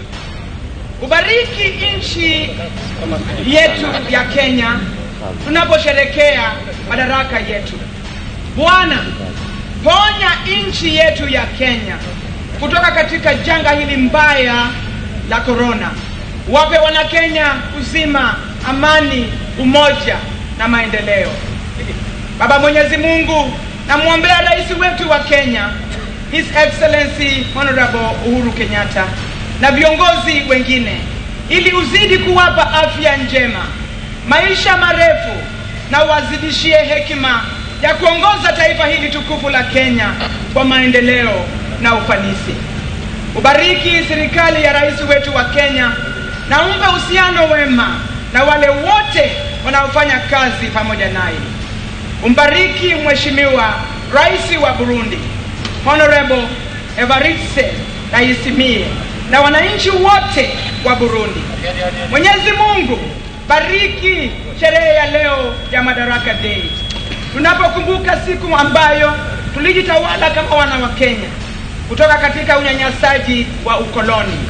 Sasa tuko huru, tunajitawala. Asante sana Mwenyezi Mungu. Bariki Kenya, bariki viongozi wetu wote, na ubariki sherehe ya leo, katika jina la Baba na la Mwana na la Roho Takatifu tunaomba. Amen. Mheshimiwa Uhuru Kenyatta, Rais wa Jamhuri ya Kenya na Amiri Jeshi Mkuu wa Majeshi ya Ulinzi na Mama wa Taifa, Mheshimiwa Bi Margaret Kenyatta, Mheshimiwa Evariste Ndayishimiye, Rais wa Jamhuri ya Burundi na Bi Angeline Dayuba, Naibu wa Rais Mheshimiwa Daktari William Ruto na Bi Rachel Ruto, Spika wa Bunge la Kitaifa na Spika wa Bunge la Seneti, Mheshimiwa Jaji Mkuu na Rais wa Mahakama ya Upeo, Waziri wa Makazi, Maji na Usafi wa Mazingira wa Jamhuri ya Afrika Kusini Mheshimiwa Lindwe Sisulu, mabalozi na maafisa wakuu wa kidiplomasia, aliyekuwa Waziri Mkuu Mheshimiwa Raila Odinga na Bi Aida Odinga, Mheshimiwa Gavana na wananchi wa kaunti ya Kisumu, wananchi wa Jamhuri tuipendayo, mabibi na mabwana. Mheshimiwa Rais, nikubalie sasa niweze kualika wenzangu watuandalie burudani. Kenya, twende mbele pamoja. Kenya. Welcome, welcome, welcome, Your Excellency, ladies and gentlemen, Kenyans from all over Kenya and the world watching us right now on the World Wide Web. Your Excellency, the writer said that we do not sit and eat because we don't have food in our houses. We don't sit to light a fire because we don't have warmth in our houses. The writer said we do it because it's the right thing to do. And this morning, Kenyans from all over the world and all over Kisumu County are here celebrating this wonderful occasion right here in Kisumu County. Asante sana. Maudhui wa mwaka huu ni pamoja tusonge mbele. Jina langu ni Doris Janet Okumu, maarufu Adori Nyaro Kumunya Magdalena, Ramogi FM. Hapa nyumbani tunasema kanyakla wasud mbele. Well, for those of you who don't understand that language which will be spoken in heaven, all she meant was together we move forward. Kenya dongewa hero, Kenya, Kenya dalaba. Kenya, Kenya dongewa hero, Kenya twende mbele karachie. Kwa sasa tunawakaribisha waimbaji wetu, wanamuziki ambao wamekuja pamoja kwa tunaita hapo kolabo. Wanamuziki wamekuja pamoja, tunao Ohangla team pamoja hapo na Benga team. Na kabla tuende huko, tafadhali, Your Excellency, we took a walk on the streets of Kisumu and this great region, and we have some voices would like to play for you. Your Excellency, sauti ya mwananchi. Kenya, Kenya dongewa hero, Kenya twende mbele karachie. Na sasa sauti ya mwananchi. Mimi nikiwa hapa niko na furaha sana kwa huyu mheshimiwa wetu Rais Uhuru Kenyatta. Penye hii maji ilikuwa imefika nilikuwa nateseka sana. Niko na maji safi kwa boma. Nashukuru sana Rais Uhuru Kenyatta kuniletea stima ya last mile. Sikuwa na uwezo ya stima, nimeshatamani sana nipate stima. Kusema kweli, Rais umetujali sana sisi watu hapa chini, umetuinua, umetusaidia sana, tunashukuru sana.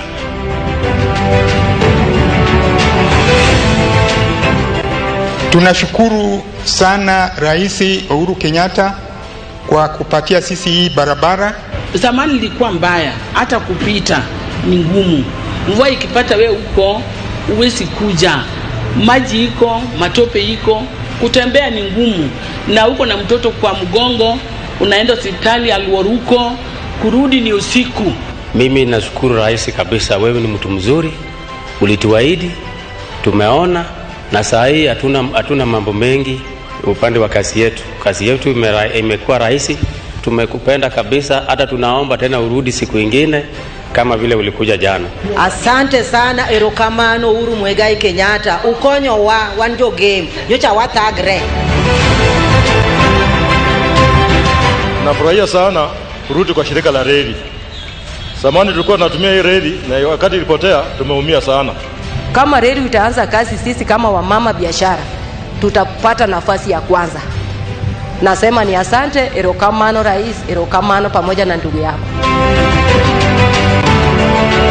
I don't recall when a new stadium was built in Kisumu. I cannot even recall, because since I was born we've just had one, and now this one we've seen it from the conception, which means it is something which is going to help me as a sport guy and my children and the generation to come.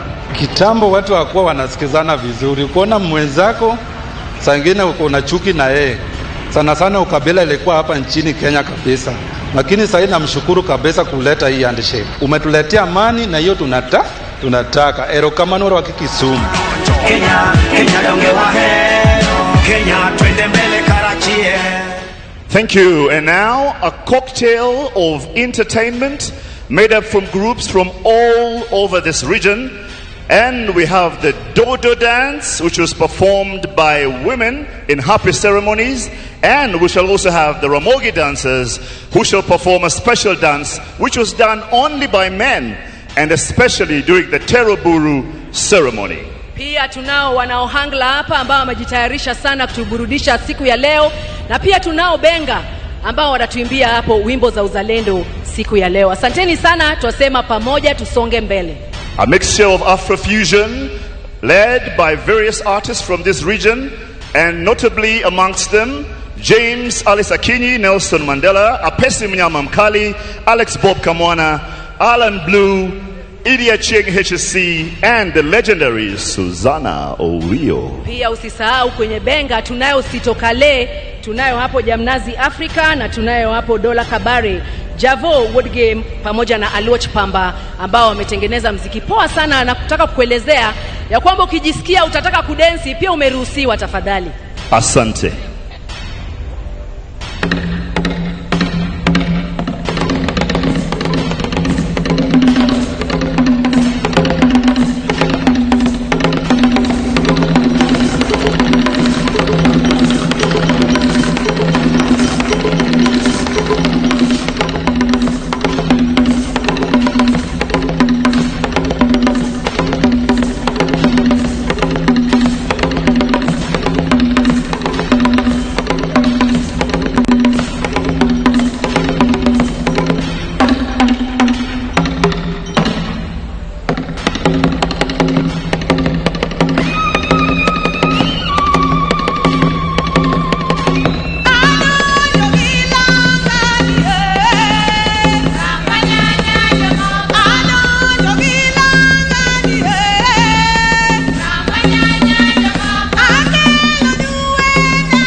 donge wai donge wakwe donge wa moriawa. Wakenya ni siku ya furaha, twasherekea Madaraka. MC Production. Warwako Kisumu dala Madaraka chopo jo Kenya nigelo, tusonge mbele tujumuike pamoja kwa usawa tujenge taifa.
tuhifadhiwe, tunaishi kwa upendo na amani, tukifanya kazi kuboresha Kenya.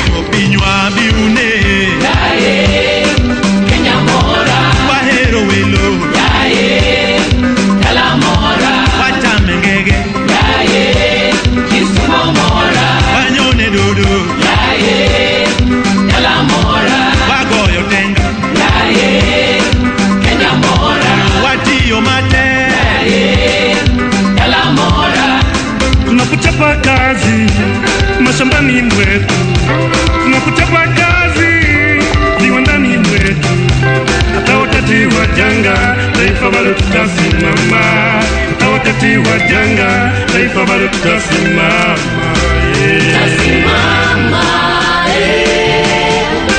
tutasimama, Mululo. Ujende wakete Kenya chunywa, wanemwa ningi uwezo mkubwa, wagere, wakonyre, wamakre.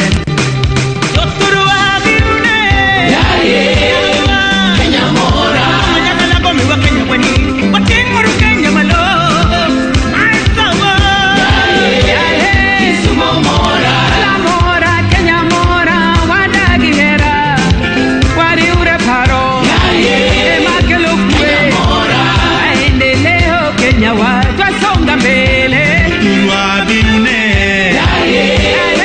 Kenya mora, wahero welo Kala mora, watamengege Kisumo mora, wanyone dodo Kala mora, wagoyo tenga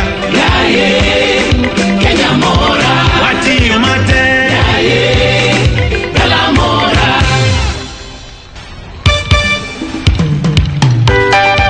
PPMC Production.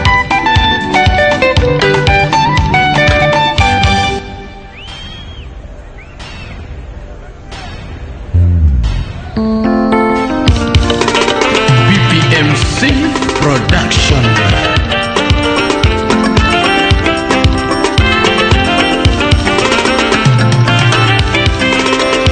Kenya moja, twapendana, twasherekea umoja wetu, nchi ya baraka na fanaka, Wakenya ni wazalendo.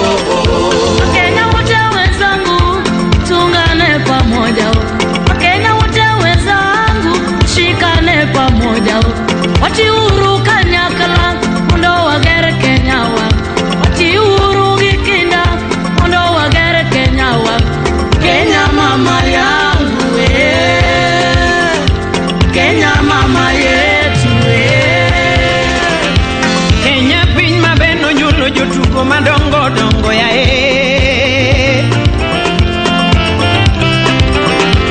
Kenya piny mabeno nyulo jong'wech madongo dongo ya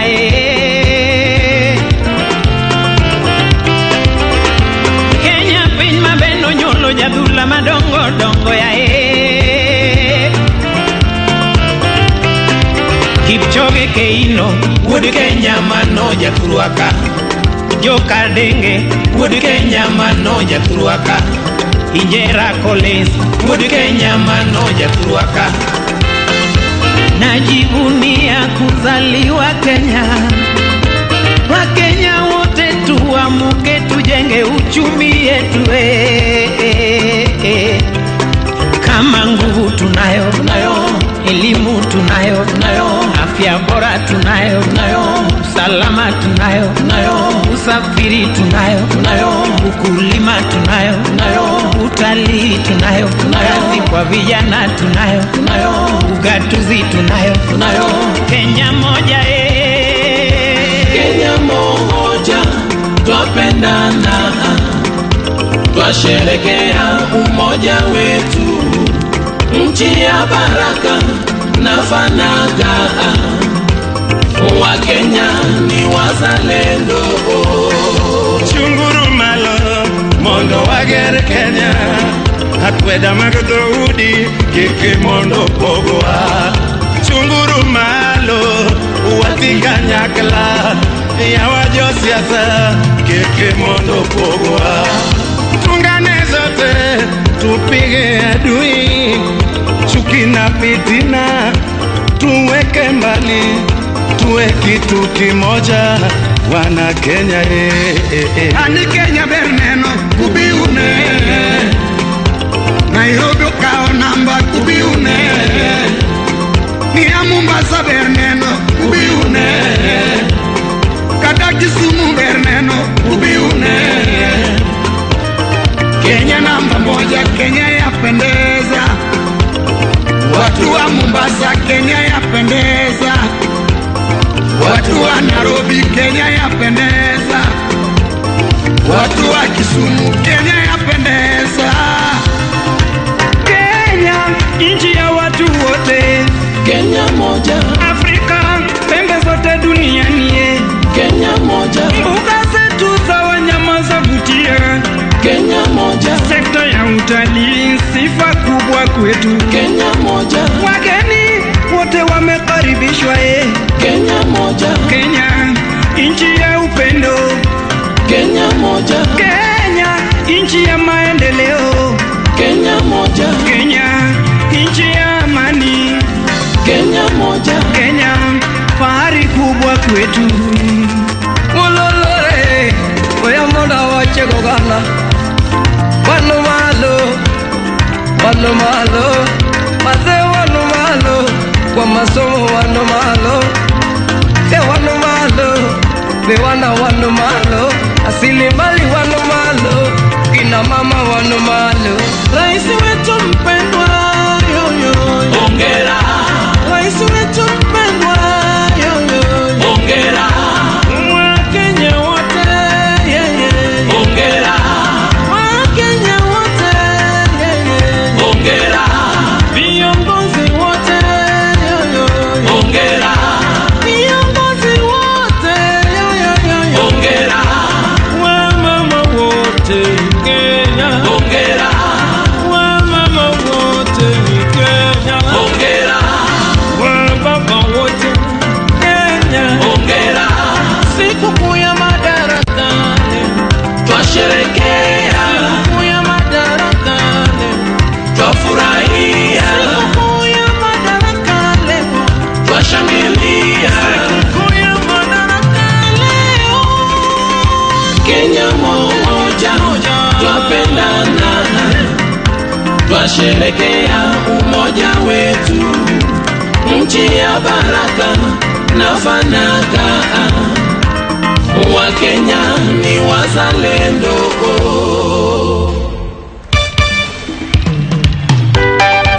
PPMC Production.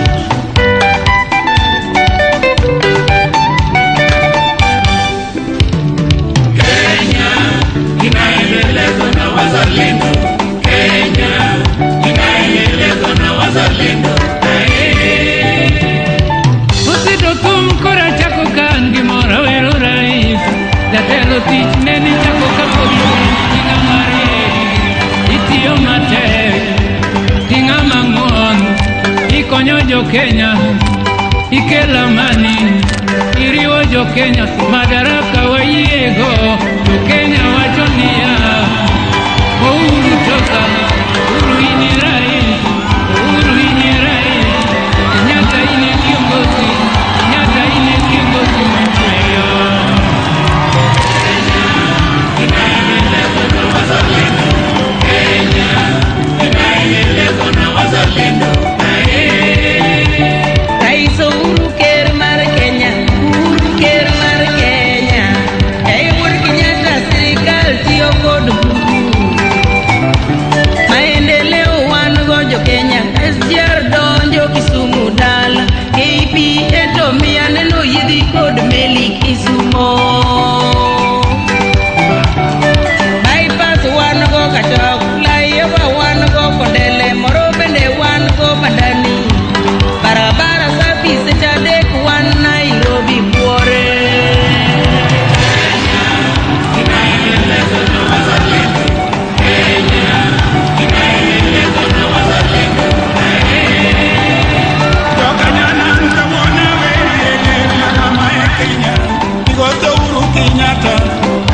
wetu mpendwa, tangu uongozi wako tumeona mazao, viwanda vinajengwa, chakula kwa taifa, nyumba na makao kwa bei nafuu, stima tunapata.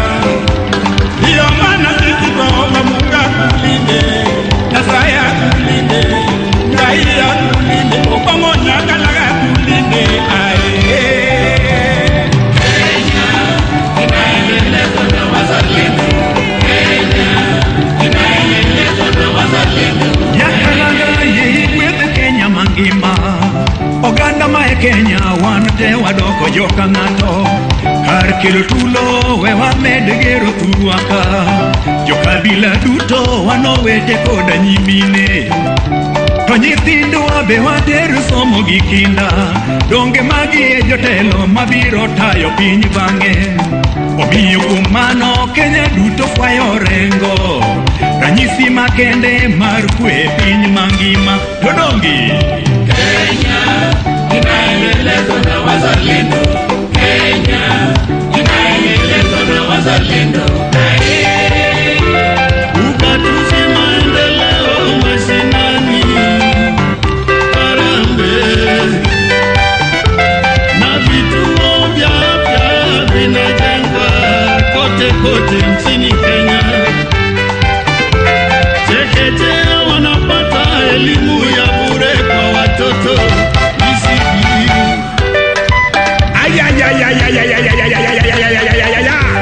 President wetu mpendwa, tunakupenda sana. Unafanya kazi nzuri kujenga taifa letu la Kenya. Yes, Igwe. Malo malo malo malo malo malo. Malo malo Kenya yetu malo malo. Walimu malo, madaktari malo, wanamuziki malo, wakulima malo, wanajeshi malo, mapolisi wetu malo. Malo malo Kenya yetu malo malo. Wapi makofi yao? Wapi makofi? Wapi makofi? Asanteni sana, asanteni sana. Mimi naitwa Mzee Jalas mwenyewe na kushukuru sana Mheshimiwa Rais. Tusonge mbele pamoja, na kwa kuwa pamoja tumetembelewa na wageni kutoka Burundi, wanaitwa Burundi Drummers. Hawa wameletwa kwa pamoja na rais wa Burundi mwenyewe ili waje watutumbuize hapa nyumbani. Tunakaribisha Burundi Drummers. Karibuni Machegni Urukisumo.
Wapi makofi?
Wapongeze kwa makofi mabibi na mabwana.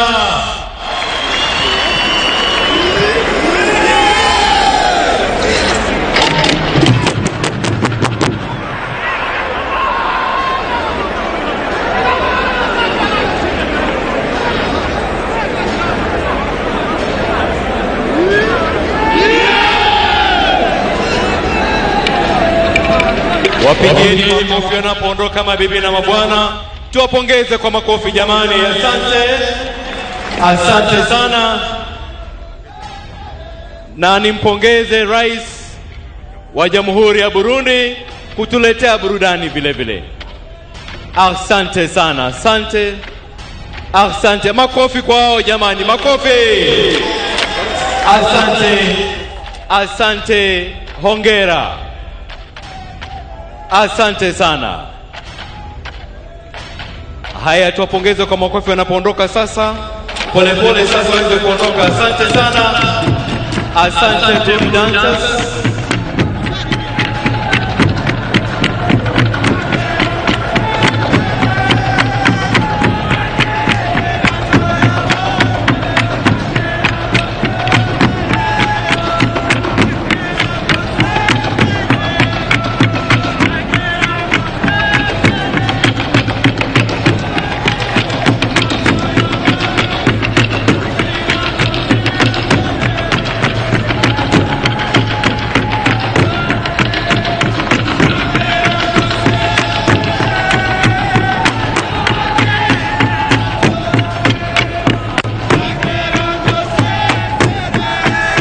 Asante sana.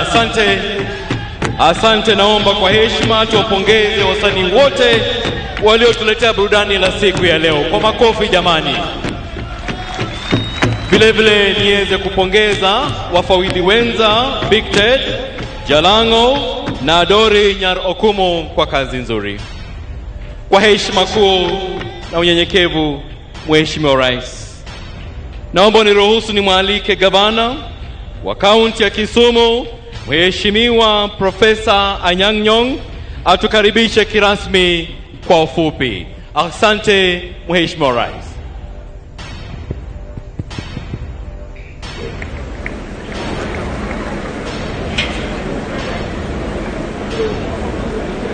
His Excellency, the President of the Republic of Kenya and the Commander-in-Chief of the Armed Forces of the Republic of Kenya, Honorable Uhuru Muigai Kenyatta, and the First Lady, Mama Margaret Kenyatta,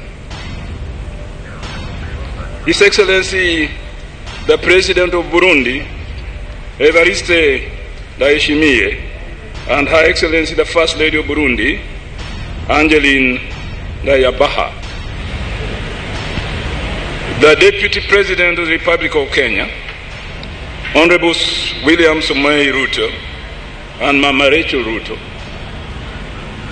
The Right Honorable Prime Minister Raila Amolo Odinga, Mama Ida Odinga, fellow governors present here, Cabinet Secretaries present, Excellencies, Ambassadors and High Commissioner, Members of Parliament, Senators and Members of County Assembly, the Chief Justice, all judicial officers herein present, the Speaker of the Senate and the Speaker of the National Assembly, Honorable Saka and Roy Muturi, respectively.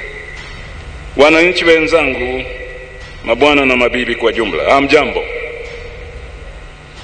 Your Excellency, before I say anything this morning, I'd like to report respectfully that we have lost one of Kenya's and Kisumu's greatest son, the late Parminder Singh Saini, otherwise known as Kake. He was a great hockey player in Eastern Central Africa during his time, and he captained the Kenya hockey team. Your Excellency, kwa unyenyekevu, I'd like us to respect a moment of silence for 1 minute in memory of our late brother, Kake.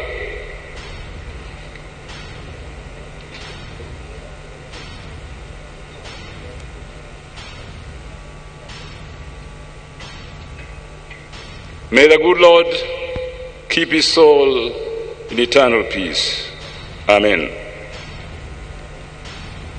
I would like to welcome you to this lakeside city of Kisumu, Your Excellency, and all your guests, and to the Lake region in general, on this great and memorable day, when we are assembled here to celebrate the 58th Madaraka Day of our beloved Republic Kisumu, of Kenya. A day when we achieved our internal self-rule after being a British colony since 1920. Without the tremendous sacrifices that our nationalists made and the blood that was shed by the freedom fighters, we would not perhaps be here today. These gallant sons and daughters of our motherland sacrificed themselves so that they could build for a future Kenya, which would be free, prosperous, and united, providing all her citizens with a place to feel at home. Mr. President, let me thank you and your government most sincerely for what you have done to this region, my county in particular, in building for a better future for our people in terms of infrastructural development, creation of a promising investment climate, and supporting trade and commerce. I will not dwell more on that today, since, Your Excellency, you must exercise your bragging rights by telling this august gathering what your government has achieved in this region, how you have built for the future of this region. But let it be noted, Your Excellency, that most of what you have done, though their seeds were no doubt planted earlier, have flowered and flourished since the handshake between you and your brother Raila since March 2018. Few Kenyans, Your Excellency, would disagree with the reasons that you gave for handshaking and the 9 principles you laid down as the foundations for a more resilient Kenyan nation. It was not only necessitated by the urgent need to restore peace, tranquility, and unity in the country following the conflict-ridden elections, but more to ensure that we slay the dragon of inconclusive elections in general that periodically precipitated post-election conflicts, thereby substantially retarding our development. Mr. President, we have no alternative in this country but to build a national, democratic, inclusive, and developmental Kenya. And all the 9 principles are well presented in simple and persuasive language in the document that 2 of you signed after that famous handshake. On this, we should be able to build a nation for our future generations. Mr. President, Kisumu has given Kenya some of the nation's happiest moments in our history. I do remember as a schoolboy the lyrics that Mama Uhuru sang in 1963 to propel KANU to a resounding victory in an election which historians have always called the Kenyatta elections. With Mzee Jomo Kenyatta and Jaramogi Oginga Odinga wearing Luo traditional beaded cap and addressing huge impromptu rallies in 1964, as they drove to Bondo to open Jaramogi's new home, it was quite clear, Your Excellency, that a new era had dawned in Kenya. Mzee Kenyatta and Jaramogi were ready to build a nation for the future generations of Kenyans. Subsequently, however, Kisumu saw sad moments that tarnished our nationhood and caused painful feelings of political exclusion among many Kenyan communities to the detriment of our national development agenda. Throughout all this period, Your Excellency, Kisumu has never turned its back on Kenya. We were nationalists in 1963. We remain nationalists today, embracing Kenya as one indivisible nation where all communities belong, happy to feel at home as one family in a national, democratic, and developmental Kenya. This, Your Excellency, is the essence of the Building Bridges initiative. To build for the future that our forefathers founded many years ago, and the future they yearned for. You and your brother Raila have once more recommitted yourselves to this noble mission. Please, don't look back. For as the Christian song goes, once to every man and nation comes a moment to decide. Then it is the brave man chooses, while the coward stands aside. Mr. President, I would also like to take this opportunity to plead with you to continue supporting devolution, because devolution works. And is good for Kenya's agenda for political inclusion and a shared national prosperity from the grassroots upwards. The decision to hold national celebrations on a rotational basis across the counties is not only innovative on your part, Mr. President, but a visible and living demonstration that you are committed to devolution in building a prosperous Kenya, not just today, but for the future of our nation as well. Your government's commitment to promote universal health care has been embraced by all counties, and surprising innovative measures have been taken in that regard from one county to another. In Kisumu, for example, we have established maternity theaters in sub-county hospitals where mothers can now have cesarean section births outside Kisumu City. We are currently building a comprehensive cancer care center at the Jaramogi Oginga Teaching and Referral Hospital, complete with a complementary sickle cell anemia treatment and research center, maybe the first of its kind in our republic. Finally, Your Excellency, let it not pass unnoticed that you have today laid the foundation stone for building the Kisumu Convention Center, where Kenya will host the 9th edition of AfriCities in April next year. On behalf of the Lake Region Economic Bloc and the Council of Governors, I would like to thank you and your government for supporting this novel initiative of holding this continental gathering in an intermediary city like Kisumu. This is a clear message to all the 47 devolved governments that working interdependently with our national government, our constitution says we can open doors for development into the African continent and beyond. One of the key issues that the AfriCities Summit will address itself to is the issue of greening urban space to respond effectively to climate change issues, carbon emission, and sustainable development. I thank you, Your Excellency, and all your guests for honoring Kisumu with this wonderful Madaraka Day celebrations. Pamoja tusonge mbele. God bless you all. Let us build for the future of our nation. Tichtire, aluta continua. Your Excellency, may I take this opportunity to invite His Excellency the Deputy President of the Republic of Kenya, my dear friend William Somei Ruto, whom I used to call Nyaguri Ogambi. Welcome.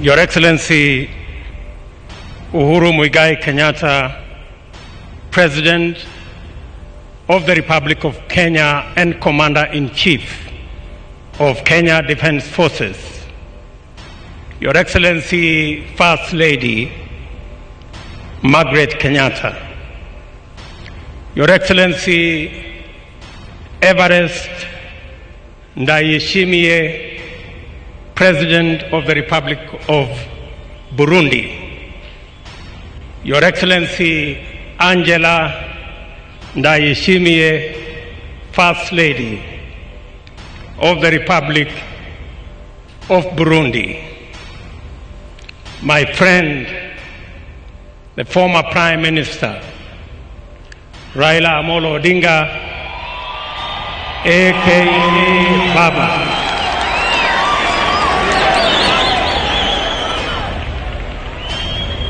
the Honorable Chief Justice and President of the Supreme Court, the Honorable Speaker of National Assembly, the Honorable Speaker of Senate, the Governor of Kisumu,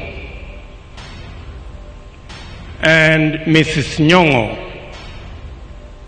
Cabinet Ministers present, members, distinguished members of the Diplomatic Corps, Your Excellencies, fellow leaders, ladies and gentlemen, watu wa Kisumu Dala, amoso ujadurwa, onjelo janam untie, jadurwa umor,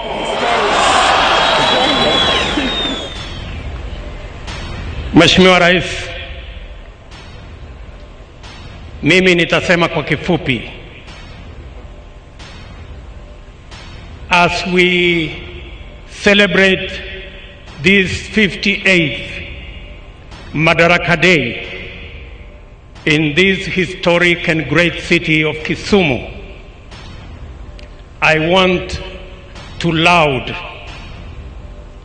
your 2 days launch of various projects in this county and in this region.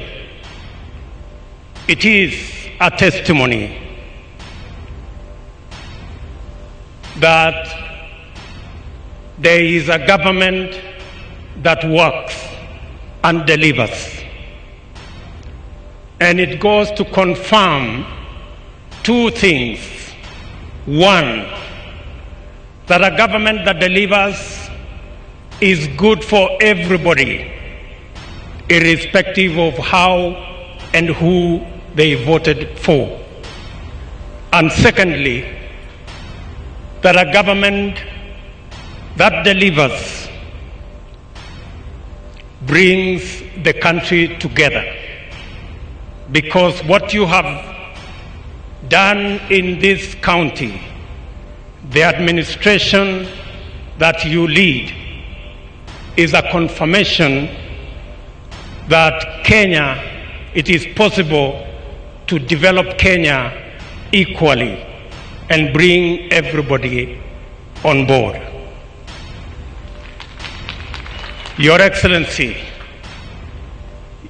the success that the administration that you lead has shown in infrastructure development brings into sharp focus the next phase of our development, a phase that will give opportunity, create jobs, create value, and create wealth so that we can deal with a twin of poverty and unemployment.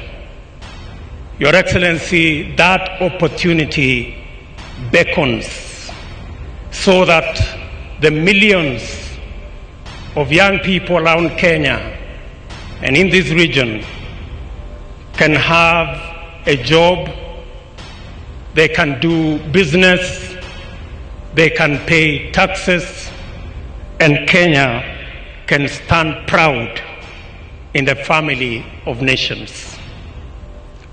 Finally, Your Excellency, as we celebrate this 58th Madaraka Day, we are reminded that our forefathers worked hard, toiled, shed blood, so that we can have a democratic nation, a nation anchored not on personalities, but on constitutionalism, a nation built not on the foundation of tribes or ethnicities, but built on the foundation of institutions, a robust legislature, a performing executive, an independent judiciary, and other independent institutions, so that we can all celebrate the firm foundation of the rule of law, not the rule of man. That is a befitting day for us to celebrate our forefathers for bequeathing to us this great nation. It will be an act of great betrayal if we allowed ethnic bigotry and personality cults to destroy the firm foundation of constitutionalism and the rule of law in our nation. They will be proud to see us move forward and march forward, as my brother Anyang' Nyong has already elaborated. With those few remarks, Your Excellency, it is now my very humble duty to request His Excellency, the President of the Republic of Kenya, the Honorable Uhuru Kenyatta, to make his statement and continue the program from there. Your Excellency, sir.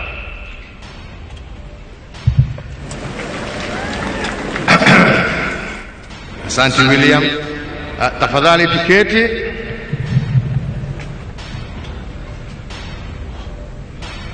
Mheshimiwa Rais wa Jamhuri ya Burundi, Your Excellency President Everest Ndayishimiye, Your Excellency the First Lady of Burundi, Madam Angelina Dayubaha, Governor wa Kisumu Mheshimiwa Nyang'nyong'o, Wakenya wenzangu, hamjambo?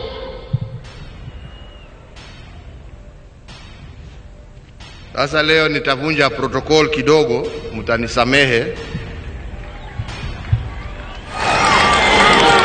Ningependa mbele ya niseme yale ambaye niko naye, nimualike ndugu yangu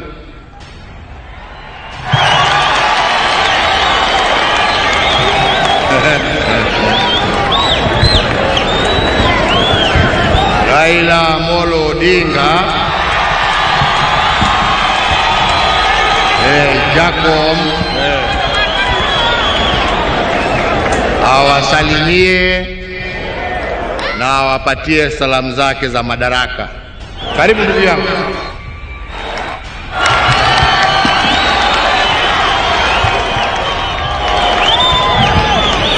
Haya. Jituro mor. Bagayana mor. Your Excellency President Uhuru Muigai Kenyatta, First Lady Mama Margaret Kenyatta, Your Excellency President Evariste Ndayishimiye, President of the Republic of Burundi, Madam Angeline Ndayishimiye, First Lady of Burundi, Your Excellency William Samoei Ruto, Mama Rachel Ruto, the speakers of our parliament, the Chief Justice, all dignitaries who have been invited, wananchi wote, ladies and gentlemen, hamjambo tena.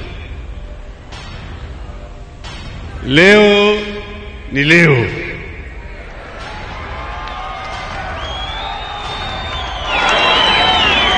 Your Excellency, let me begin first by recognizing some of other dignitaries who have come here. We are here with Honorable Stephen Kalonzo Musyoka. We are here with Honorable Musalia Mudavadi. Kuna wageni wengi ambao wamefika hapa. Your Excellency, last year to celebrate Heroes Day hapo Kisii,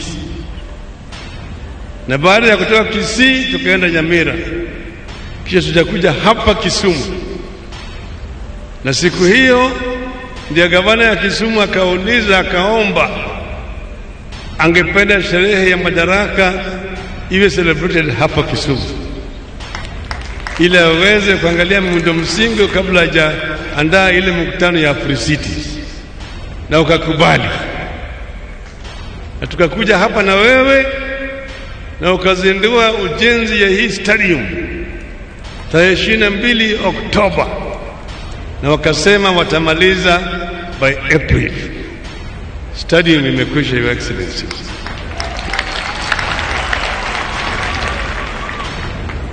Tuko hapa vile vile manake tulikuwa Kisii na kule tulishikaribisha vizuri. Leo kuna elders kutoka Kisii hapa, Professor Sorobea Nyachio, then Mzee John Buru na John Onyego. Vile vile tuko na wazee kutoka Western Magharibi, Engineer Peter Mulaku, Peter Adams Ludava na Engineer Julius Nyarodho.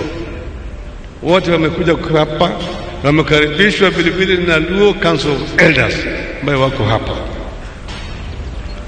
Your Excellency, siku ya Madaraka ni muhimu kwa historia yetu katika Kenya. Manake hiyo ndio siku tuliona ishara ya kwamba ukoloni inatoka. Baada ya miaka mingi ya Kenya kupigania kupata uhuru. Eneo hii walianza 1921 hapa. Wakakutana wakati ukoloni ilikuwa na nyanyasa watu hapa. Mahali naitwa Lunda, huko game, pale tulikuwa nawe juzi. Hiyo wakakutana na declaration ambayo inaitwa Penyowacho Declaration.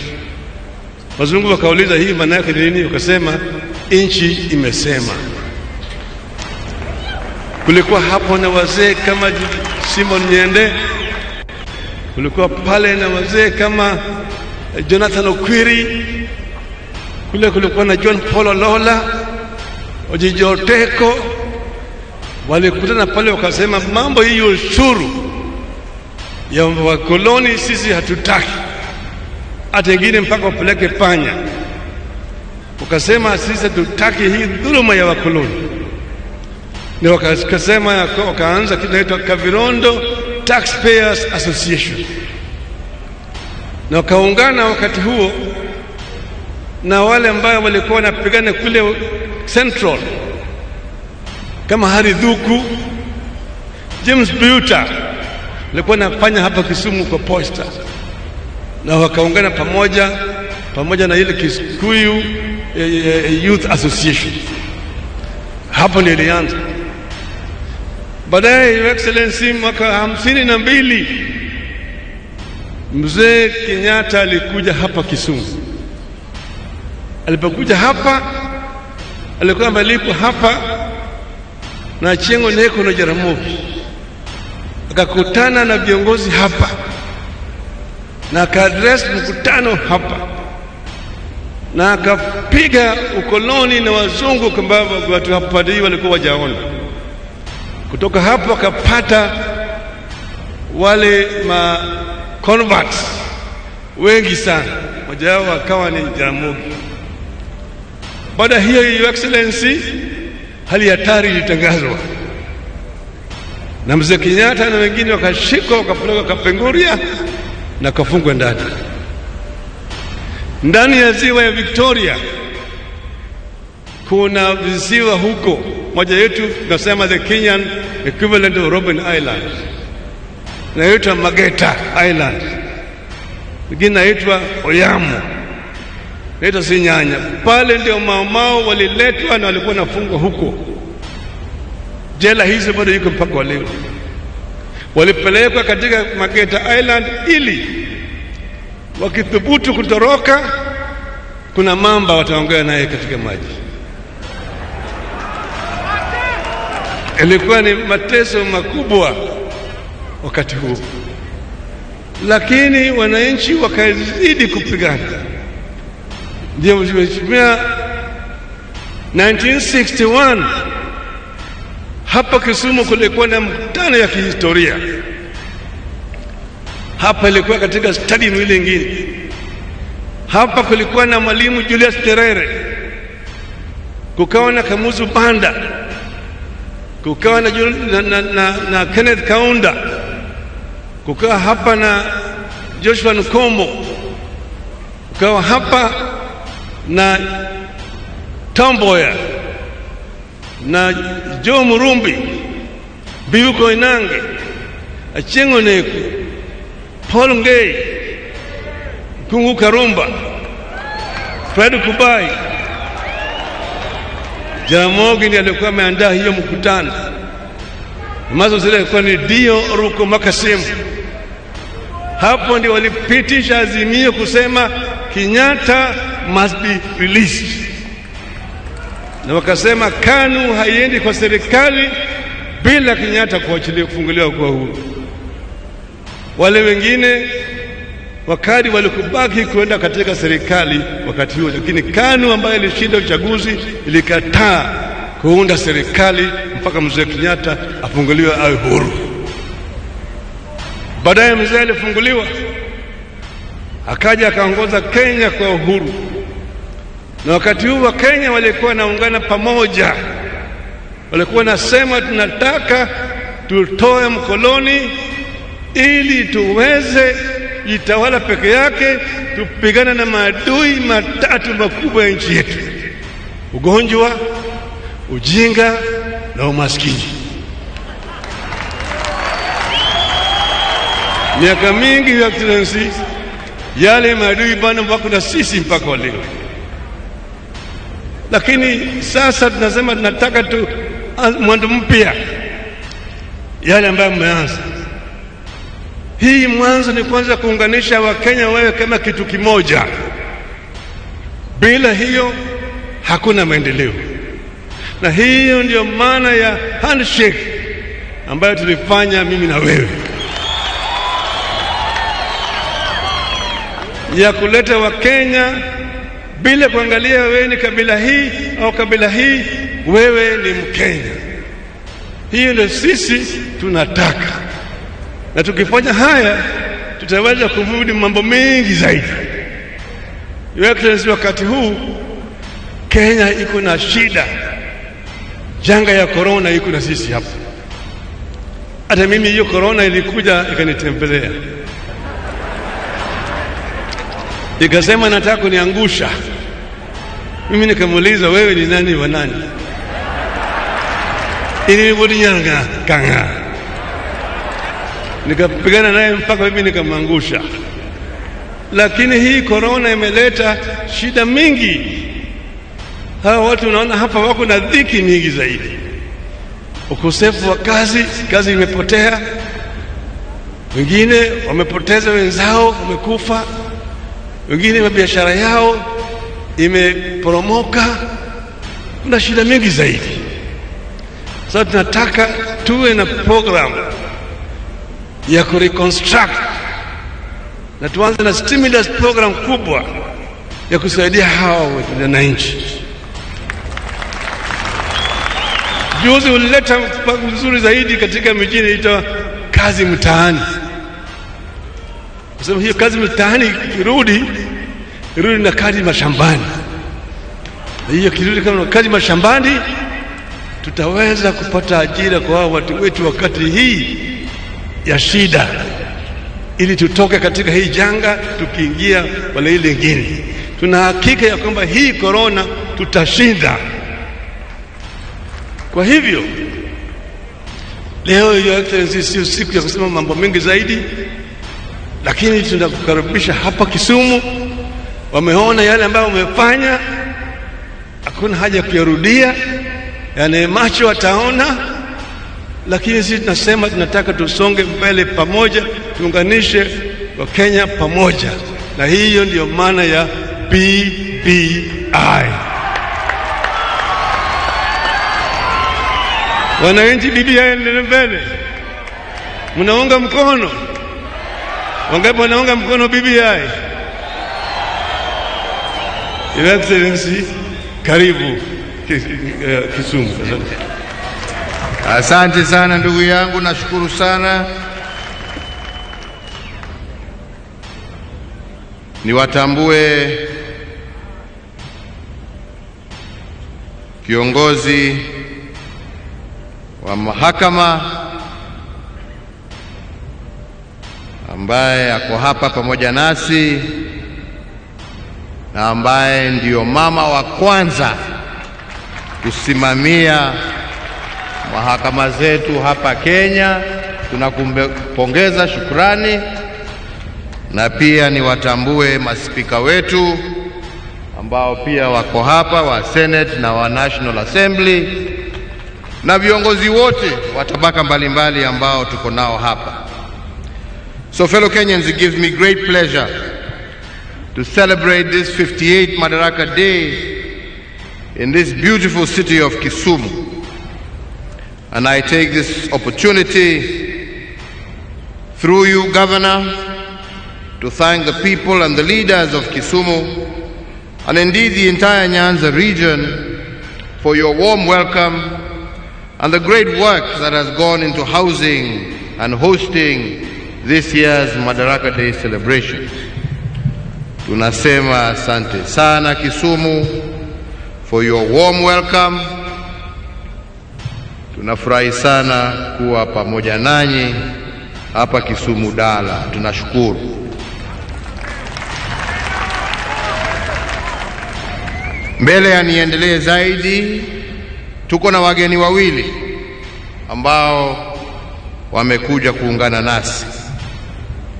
Moja ni dada yetu, ni shemeji yetu, ni Mheshimiwa Lindwe Sisulu, Waziri wa Human Settlement, Water and Sanitation wa nchi ya South Africa. Ningependa naye nimpatie dakika mbili asalimie wananchi wa Kisumu na wa Kenya na wapatie salamu zake za Madaraka. Welcome.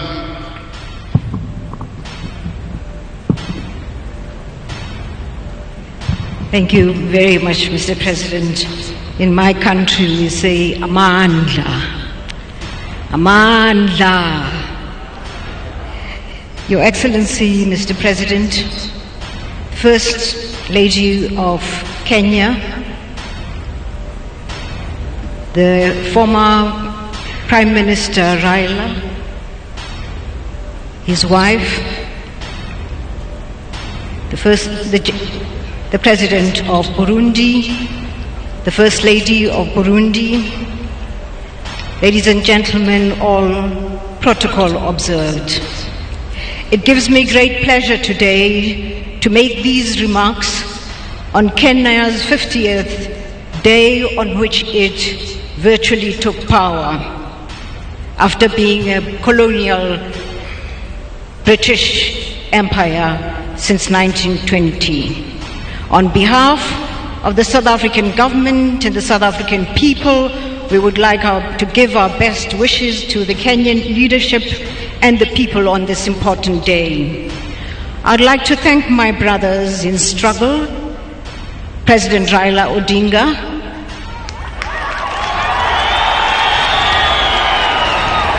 Prime Minister President Raila Odinga, President Uhuru Kenyatta, for the joy that they have given to my president to be represented on this day in Kisumu. On my president's behalf and that of the government of South Africa, we congratulate you for the road that you have traveled to this celebration today. Kenya was an inspiration to South Africa at the time of its independence, giving hope to our people that it was possible that we too in South Africa would be free. Alas, for us, that was the beginning of the worst form of repression, no doubt emanating from the fear of black rule in South Africa. So when you received your independence, Mr. President, the South African government swooped in on the entire leadership of the African National Congress in South Africa, and they faced death as we celebrated here. We celebrate with you the road that you've traveled most recently.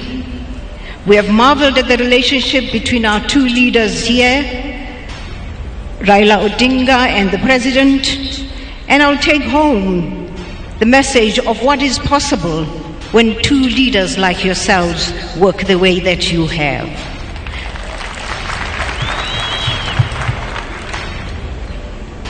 I've traveled with you, Mr. President, as you took your rounds around Kisumu for the past 2 days. And on behalf of my country and my president, I wish you well. I've seen the difference that you've made in all the developments that have been unveiled in the last 2 days.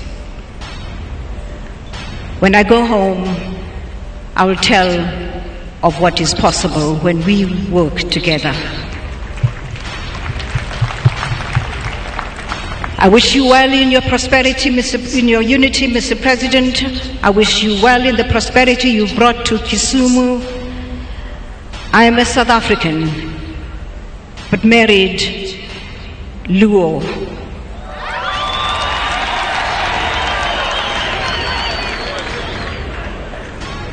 At this particular point, Mr. President, I would like you to pay tribute to women of this country. Those women who stood by you, former presidents, former leaders, and current leaders. In particular, I'd like you, Mr. President, to pass to your mother, Mama Ngina, and through to my comrade Raila, to Ida, for the efforts they have made in making what is possible. There isn't a single woman in Africa who does not know of your amazing strength. Long live women. Long live women. Mr. President, I want to thank you for this honor. South Africa thanks you for this honor. And again, Mr. President, I'd like you please to join me and say to the people of South Africa, Amandla. Amandla. Thank you very much. Thank you very much, Lindwe. Inaonekana shemeji wenu wanawatakia makubwa. Hiyo mmesikia nyinyi wenyewe.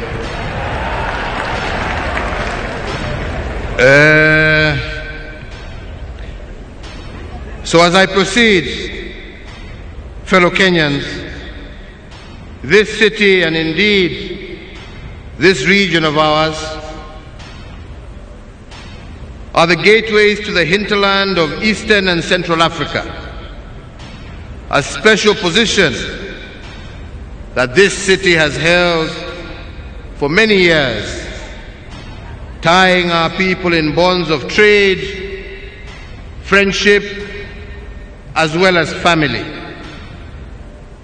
In recognition of this, my brother, His Excellency Evariste Ndayishimiye, President of the Republic of Burundi, has honored us with his presence here today. We thank you, Your Excellency, and the First Lady, and indeed your entire delegation, for this honor, which will go a long way in strengthening the bonds between Kenya and Burundi. And indeed, your presence here today shows that the East African community is continuing to grow stronger day by day. Wananchi wenzangu, ningependa niwaulize kwa heshima, tusimame na tumkaribishe Rais wa Burundi aweze kunena nasi, na tumkaribishe kwa shangwe na vigelegele kwa kutuheshimu kuja kuwa nasi siku ya leo. Karibu ndugu yangu. Asante sana mheshimiwa. Kenya oye! Wananchi wa Kenya oye! Mheshimiwa Rais Uhuru Kenyatta, tena ndugu yetu na mkubwa wangu, waheshimiwa viongozi ya ngazi mbalimbali za serikali ya Kenya, wananchi wa Kenya wote, all protocol observed. Sisi kwa Kirundi tunasema tunasalimiana kwa amani. Amahoro. Amahoro ni amani. Mheshimiwa Rais, tuna furaha kubwa sana kuwa hapa. Tuna furaha ya kuungana nanyi kwa hii siku kuu, siku ya furaha Waafrika wote wanakumbuka, wanajua mateso tuliteswa na wakoloni. Ndio sababu kama tuko pamoja na sisi tunafurahia siku hii. Cha kwanza naanza kuwapongeza nyi wote wananchi wa Kenya. Cha pili ni kuwafikishia salamu za Warundi, salamu za amani, salamu za upendo, salamu za undugu. Warundi walinituma niwaambie kwamba wanapenda nchi ya Kenya, na wanajua kwamba kama wanafika Kenya ni kwao, hakuna matata. Mheshimiwa Rais, mimi nashukuru sana kwa mwaliko wako kuja hapa kujiunga nanyi kwa hii sikukuu. Tunafurahi kwa mwaliko wako kuja tuzungumuze macho kwa macho na tuonane macho kwa macho na wananchi wa Kenya, especially hapa Kisumu. Nilikuwa nasikia Kisumu kwa masikio, nilikuwa sijaona huyu mji, na furaha sana. Asante sana.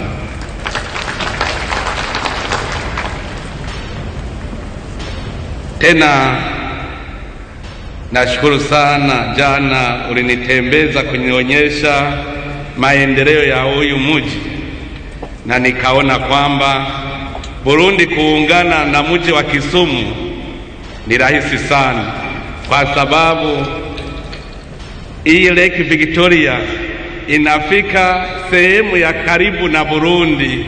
Mkoa wa Bukoba, Tanzania ni karibu na Burundi.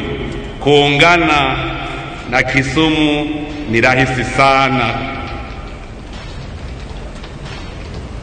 Kwa hii siku kuu nawapongeza, na nakumbuka kwa historia nimesoma kwamba Kenya kupata uhuru mulipambana sana hadi mufanye ile Mau Mau movement.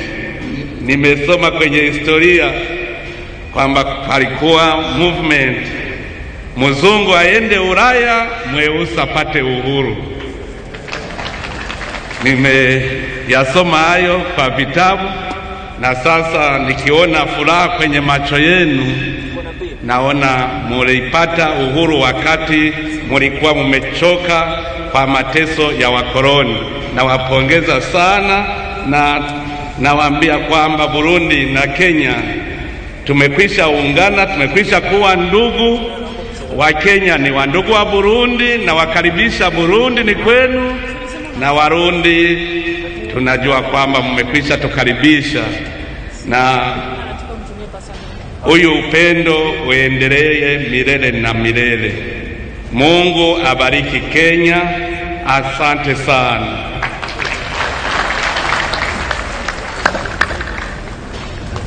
Asante sana Mheshimiwa Rais, na mimi pia nataka nikuhakikishie vile tumesema jana ya kwamba Warundi wajisikie wakiwa nyumbani hapa kwetu Kenya, na tuendelee kutenda mema ya kuinua hali ya maisha ya wananchi wa nchi zetu mbili na pia wananchi wa Afrika Mashariki kwa jumla. Lakini pia Mheshimiwa Rais, ningependa kukushukuru kwa kazi njema ambaye wewe na serikali yako mnaendelea kufanya ya kuhakikisha ya kwamba tumerudisha amani kwa nchi ya Burundi, na wananchi wa Burundi wameanza tena kuona maendeleo. Na nataka nikuhakikishie leo ya kwamba sisi na wenzetu wa Afrika Mashariki, tutaungana pamoja nawe tuhakikishe ya kwamba hii economic sanctions ambayo imewekwa kwa nchi yako imeondolewa, na ndio wananchi wa Burundi waweze kupata maendeleo ambayo wanastahili. So fellow Kenyans, today we celebrate the cultural diversity of Kenya, and we further strengthen our nationhood.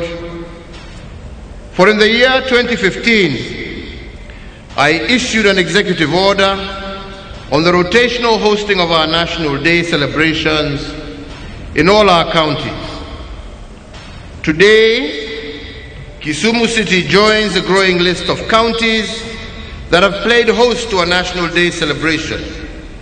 That is the counties of Nakuru, Nyeri, Machakos, Meru, Kakamega, Narok, Mombasa, and Kisii.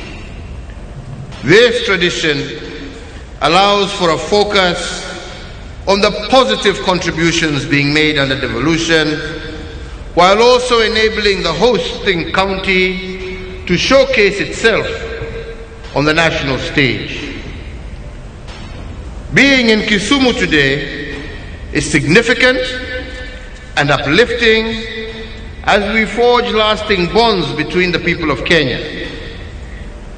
This congregation here today is also a celebration of the handshake, a new political normal that not only embraces competition but also encourages reconciliation and the healing of wounds, regardless of how fierce the competition was.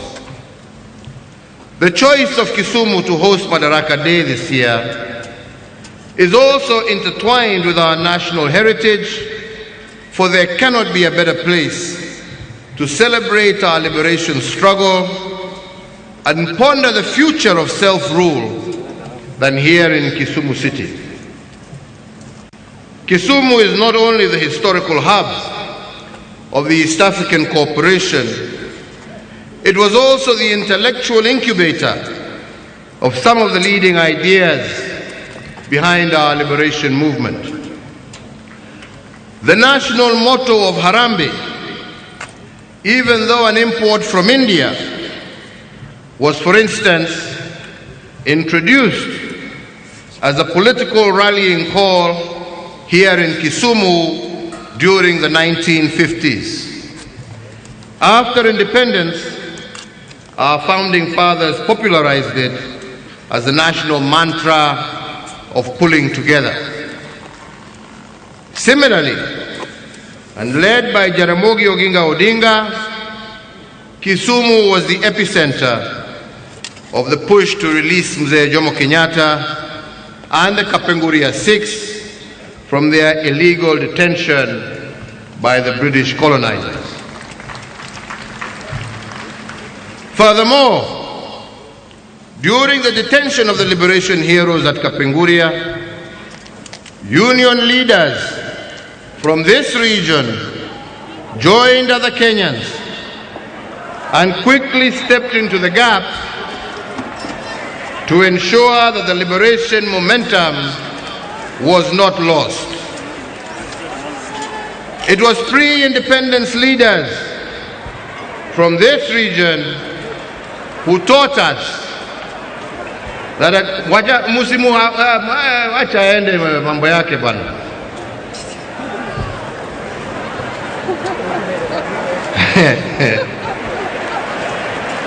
Haya, tuendelee sasa.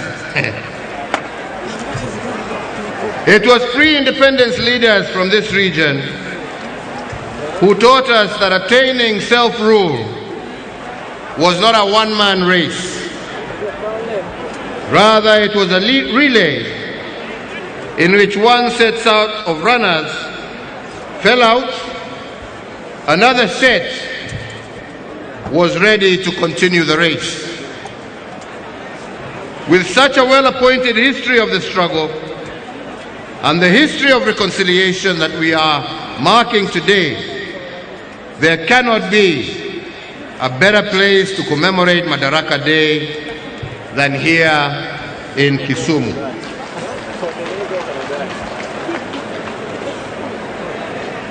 Fellow Kenyans, today we celebrate close to 6 decades of self-rule.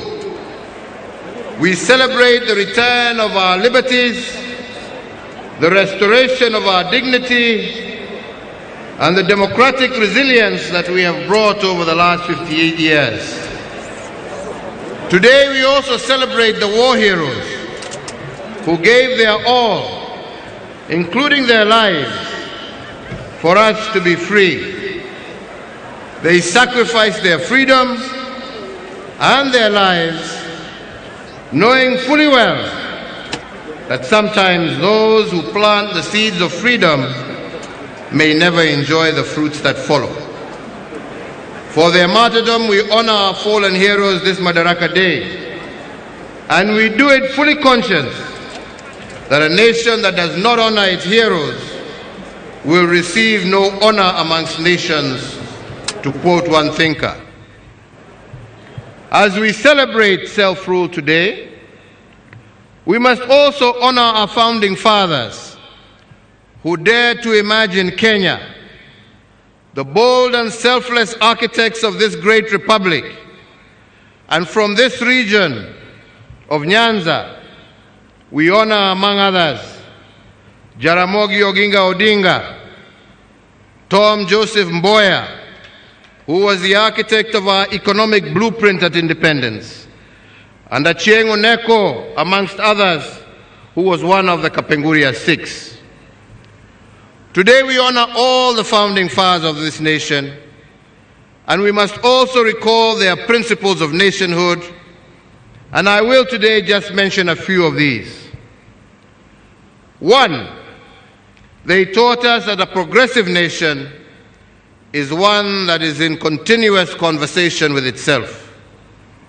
This is because nationhood is a negotiated process that needs constant alignments and adjustments in the pursuit of perfection. The architects of Madaraka, however, warned us, a fact that I will not tire to remind you, that in making such adjustments and alignments, we must always avoid the paralysis of constitutional rigidity. 2, they taught us that self-rule is not an end in itself. It is a means to a greater end. Indeed, to quote T.J. Mboya, he said, and I quote, "Only through freedom and human rights could a people cooperate fully with their government," end of quote. But fellow Kenyans, freedom and human rights to be realized, the paradox of choices must be resolved. 3, they reveal the paradox when they emphasize that self-rule is the granting of opportunities, but accompanied by the burden of choice. Every opportunity in the exercise of freedoms and self-rule must be tempered by the consequence of choice. Every right granted must have a corresponding responsibility, and those who enjoy opportunities but neglect the burden of choice cannot be said to be truly free. This paradox of choices and freedoms applies to both individuals as well as institutions. Fellow Kenyans, based on some of these teachings, I believe we have built one of the most robust democracies in Africa. The fields of individual freedoms have expanded, and citizen participation has become emboldened. Our independent institutions have also occupied their rightful positions, and all of this because of the 2010 Constitution. And as I have said in the past, ours is probably one of the most progressive constitutions in the continent and indeed the world. However, since the 2010 Constitution expanded our individual fields of freedom, it also expanded the burden of the choices we make. Even our founding fathers urged the liberated patriots to shift from the status of being subjects to that of citizens when their fields of freedom were expanded. They made it clear that a citizen is someone who understands the responsibility that comes with freedom, while a subject will squander opportunities granted by self-rule and refuse to shoulder the burden of choice. Similarly, I believe the framers of the 2010 Constitution did not envision a situation where expanded fields of rights resulted in diminished responsibility by citizens and institutions. They saw a balance between freedoms and the consequences of choice. But this balance is probably most challenged by the growth of our independent institutions. Their growth has stretched our democratic boundaries to the limit, but it has not cracked them. It has bent the will of the people, but it has not broken it. In fact, any other African country experiencing the political turns and twists that we have experienced in the search of greater perfection in our nationhood, I believe would have burst asunder, and we have seen many such examples across our land and continent. From the nullification of a presidential election in 2017 to an attempt to stop the will of the people as expressed through the BBI, the judiciary has indeed tested our constitutional limits. While I stand by the rule of law, and I will always obey the decisions of the courts, I am also compelled by my position to heed the sovereign and supreme voice of the people of Kenya. And that is why our national conversation today must focus on the consequences of choice. If citizens are required to exercise their will and shoulder the burden of their choices, should the independent institutions therefore not do likewise? In the field of independence, we have expanded the independence in the judiciary. But how should they expand their field of their responsibility and respond to the summons of nationhood?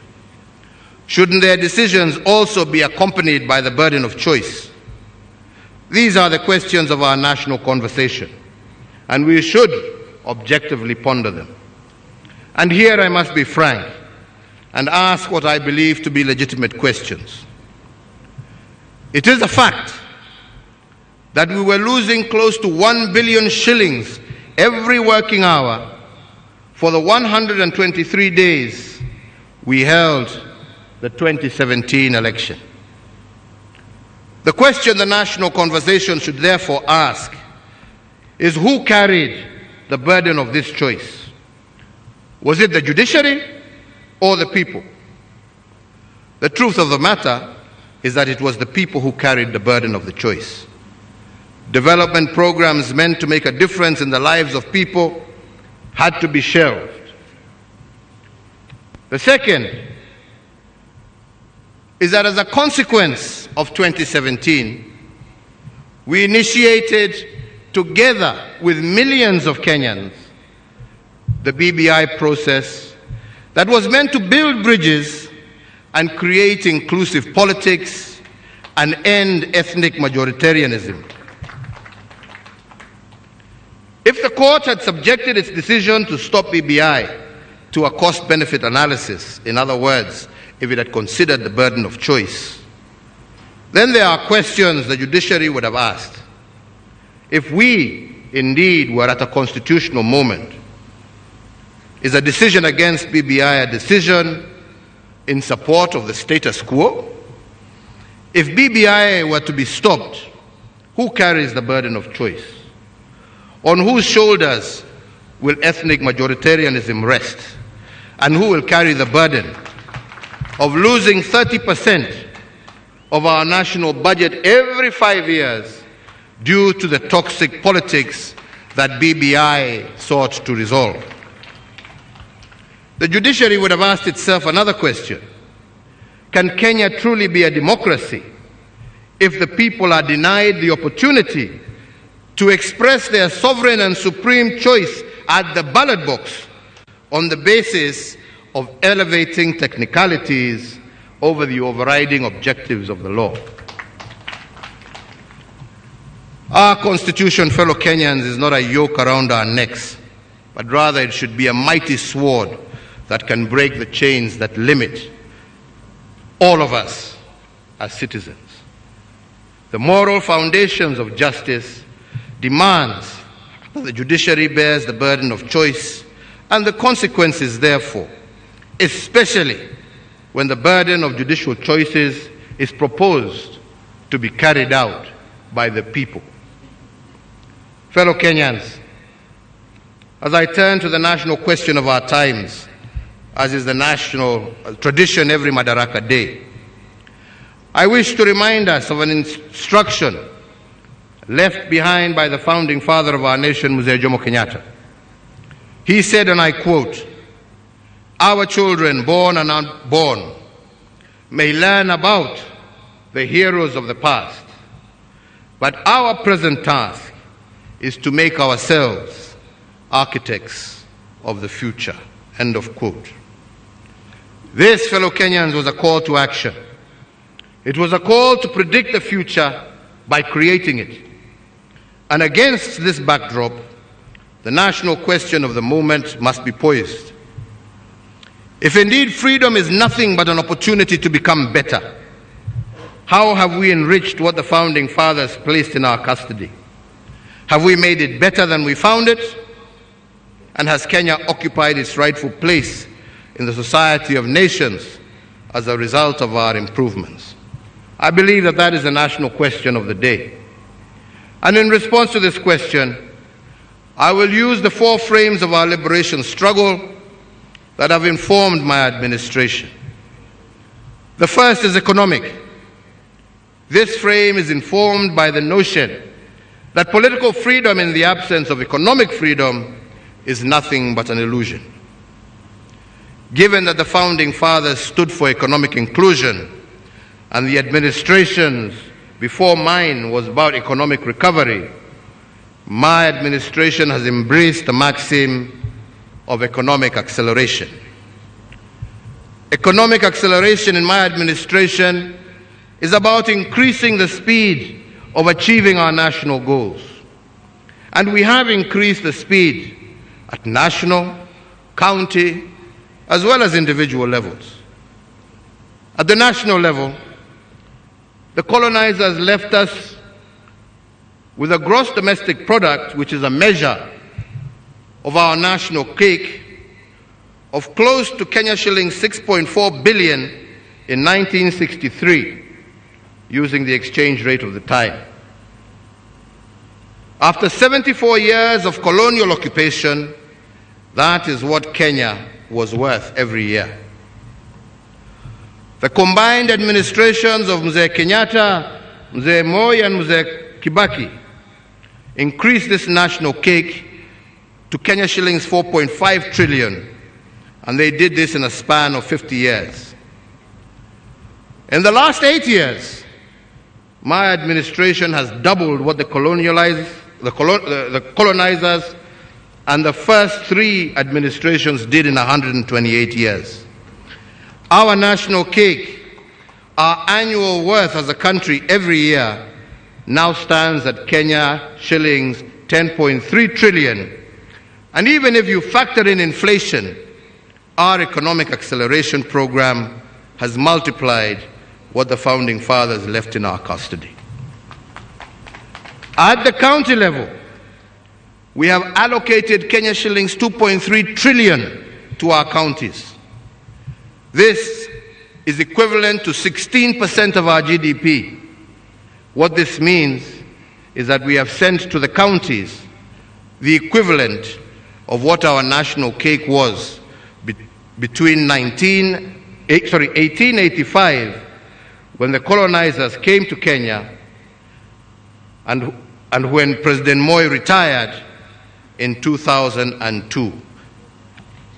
That is the money that has gone mashinani. What they've done with it, hiyo ni yao. The BBI dream is to send even more resources to the counties in order to catalyze their accelerated development. And that is why we have proposed under the BBI to send 35% of our national revenue to counties. Fellow Kenyans, at the individual level, our Economic Acceleration Initiative has focused on the allocation of title deeds. And I'm proud to say that we have accelerated land adjudication in a way that is unprecedented. The previous administrations combined issued 6 million title deeds to Kenyans in 5 years. In the last 7 years, my administration has issued 5.1 million title deeds. On a pro rata basis, ladies and gentlemen, this is 7 times what previous administrations had done combined. I am happy that close to 20% of those title deeds we have issued are in the Nyanza region. In fact, most of them right here in Kisumu County. The title deed is what our founding fathers fought for when they made land ownership a central plank of our independence struggle. And by accelerating land adjudication and settlement, my intention is to ensure that we give security of tenure to as many Kenyans as possible. The next frame is what I call the big push investments. Our founding fathers laid the foundation for the future they dream of. Then they dared us to build that future by doing big things. But on this, they also cautioned us that to do big things, you cannot be distracted by small things. The big push investments are about laying the ground for our economic takeoff. Many Kenyans have asked why my administration is investing in big infrastructure projects. Why roads, rail, why ports? Indeed, when Cecil Rhodes, the British colonizer, and his cohorts dreamt of the road from Cape Town to Cairo, their vision was not the road. The road was not their dream. The dream was what the road would do for them. In the same vein, our brick and mortar investments of roads, rails, and ports are not the dream.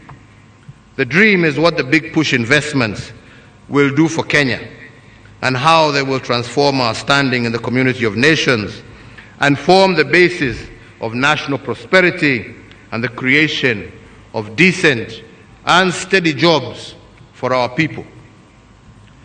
Take, for instance, the Lamu Port, which I commissioned 2 weeks ago. It is the first port to be built in Kenya since the port of Mombasa in 1896. For 115 years, no government has built a deep-sea port on the East African coast of the Indian Ocean. Kenya is the first country to do so. Similarly, the history of this port dates back to 1972, when the idea was first hatched. It took 49 years for us to conceptualize and mull over this port, but we, in a period of 8 years, have made it a reality. Once this port is operational, Kenya will have claimed its stake in the Indian Ocean real estate. The port of Lamu will be able to handle ships the size of those that transit through the Suez Canal.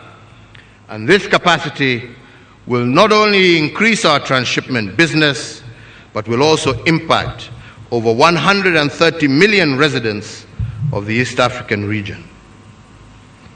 Another big push investment that we have been engaged in is the revival of what I call dead capital. We have done this because the instructions of our founding fathers was to take care of what they had built. And in this regard, we have revived 566 kilometers of dead meter gauge railway. The revived 200-kilometer Nairobi-Nyanyuki railway will be a game changer. Every trip, the train will transport 1,600 passengers, which is equivalent to a convoy of 120 matatus. And the cost per passenger will be Kenya shillings 200 compared to current Kenya shillings 500 by matatu. Although it takes a little longer by train, the passenger will make a 60% saving using the revived rail system and have more money left in his pocket, while at the same time traveling at greater comfort and safety. Further, by moving our tea and coffee through this line at greatly reduced costs, the result is extra shillings in the pockets of our hard-working farmers. But I believe the most uplifting story of the revival of dead capital is one big push investment, and that is the port of Kisumu and the reconditioning of MV Uhuru vessel. I will not talk about the jobs this has created or will create and the buzz that it has evoked. These are obvious. But let me just focus on the economics of this decision. Today, to transport fuel by road from Kisumu to Uganda takes 72 hours because of the long queues at the Malaba border. But to transport fuel from the port of Kisumu to Port Bell in Uganda by ship takes only 12 hours. This means that by the time a tanker makes one trip to Uganda, MV Uhuru will have made 6 trips. Then there is the question of volume. One tanker carries 20,000 liters of fuel, but one wagon aboard our vessel in Kisumu carries 60,000 liters, which is 3 times the size of a tanker, which means that every time the ship sets sail, it carries 1,100,000 liters of fuel. If the ship accommodates 22 wagons, each voyage it makes to Port Bell is the equivalent of a convoy of 66 tankers headed to Uganda. What is more is that it costs $35 to transport 1,000 liters of fuel by road per kilometer. Over the lake, it costs $16 to transport the same through the port of Kisumu.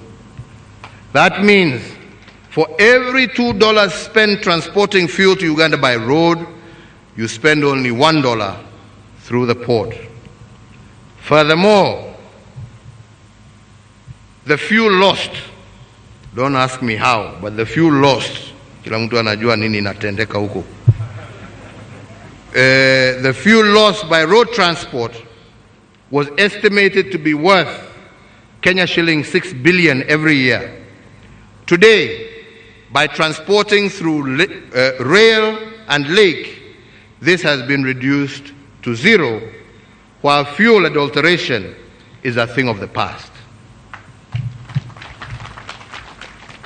For those asking why we have made the big push investment in the port of Kisumu, that is your answer. It takes 1/6 of the time to transport goods by ship compared to by road, and this is good for traders, but also for investors, making our region that much more competitive globally. To date, that one single vessel has transported close to 50 million liters of fuel to Uganda. If in one trip you can carry 3 times the volume compared to tankers, I believe that that is good commerce. If it costs you half the price to use the port of Kisumu, that, my friends, is good economics. Indeed, all our big push investments have been conceived to catalyze the economy and to provide the most rational choices for all actors. So, fellow Kenyans, I want to go to a third frame that I would like us to ponder over this Madaraka Day, and that is the restoration of dignity. And our founding fathers defined dignity as freedom from want. From the onset, liberation from the poverty of dignity was a central motive of our independence struggle. Indeed, our founding fathers taught us that self-rule will not be fully attained until self-worth is restored. And the national question we must ask is whether we are on track to liberating our people from the poverty of dignity, and to what extent have we liberated them from want. Article 23 and Article 43 of our Constitution makes the restoration of dignity a continuous process rather than a one-off activity. We must ask this Madaraka Day is how well have we rendered this aspect of our freedom? Some may ask what poverty of dignity is. Let me explain. Before we started the big push investments in Nairobi, there was only one clinic with 15 beds serving 500,000 residents of the Mukuru informal settlement. Meaning that when a mother delivered a baby in Mukuru, she had less than 1 hour of postnatal care before being asked to leave to make way for the next patient. This is the poverty of dignity. We have fixed this indignity by building 25 hospitals in our informal settlements of Nairobi to ensure that our mothers do not need to go through that kind of indignity again. Let me give another example. When a patient suffering from kidney disease had to travel for 70 kilometers from Siaya to Kisumu 3 times a week for dialysis, that was a tragic indignity. But further, the tragedy of this indignity was made worse because the patient needed 10 dialysis sessions a month, and if one session cost between Kenya shillings 9,000 and Kenya shillings 16,000, it meant that the patient had to spend between 90 and 160,000 shillings per month. How many farmers from Siaya can afford 160,000 every month for dialysis? Such patients had to sell their ancestral inheritance in order to get treatment. The net effect of this was that their illness ended up diminishing their families and indignifying them for generations to come. Today, I am happy to note that a patient from Siaya no longer has to travel 70 kilometers to Kisumu for treatment. There are dialysis machines in Siaya at the sub-county level. Similarly, he does not have to pay 160,000 a month for dialysis or sell his ancestral land. All he needs to do is to spend 500 shillings every month on an NHIF card, and this card gives him free dialysis every month. If dignity is freedom from want, then we have restored it using our health interventions, as I have just stated. I say this because between 1963 and 1978, as a country, we had only 1 renal unit and 1 dialysis machine. President Moi added 1 more, and President Kibaki added 4 more renal units. By the time my administration took over, we only had 6 renal units for the entire country. Today, and in only 6 years, we have 54 renal units with 360 state-of-the-art dialysis machines distributed among all 47 counties. Coupled with the NHIF card, this upgraded health infrastructure has restored the dignity to many families previously condemned to disinherit their children because of disease. The dignity of families is supported by sustainable livelihoods, and it is for this reason that my administration's agenda continues to focus on creating an enabling environment that offers every Kenyan an opportunity to participate in the economy. Over the years, for example, micro, small, and medium business enterprises have turned to be breeding ground for indigenous industries. Because of this remarkable expansion, their contribution to national development continues to grow from strength to strength, and they are today the greatest engines of employment creation in our nation. To enable this region make its contribution to our national development, I look forward in the coming months to once again visiting Kisumu to commission the development of the 1,000-acre Kisumu Special Economic Zone. This singular initiative will provide immense opportunities for value addition of agricultural products for the entirety of the Western region and enhance the blue economy activities of the Lake Victoria Basin. The dignity that we seek to restore through livelihoods, I believe, will give every Kenyan an opportunity to participate in economic development. For instance, many of our Juakali artisans and craftsmen have had to endure the inequity in the tendering of contracts because of their lack of ability to get certification, hereby denying them the opportunity to get access to work.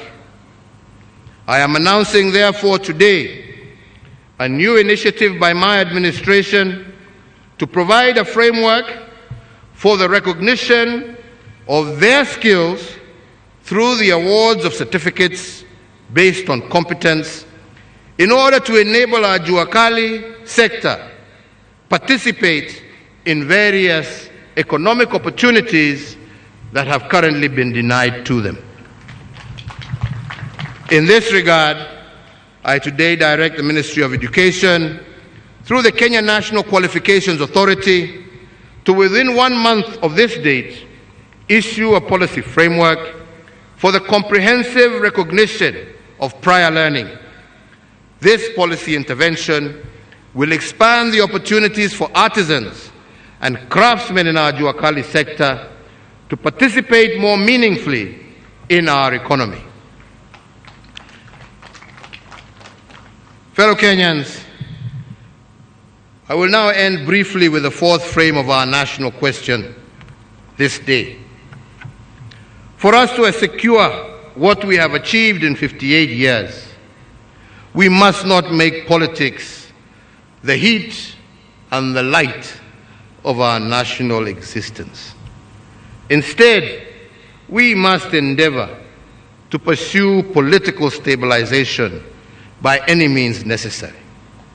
I say so because stability and peace is the lifeblood of our republic.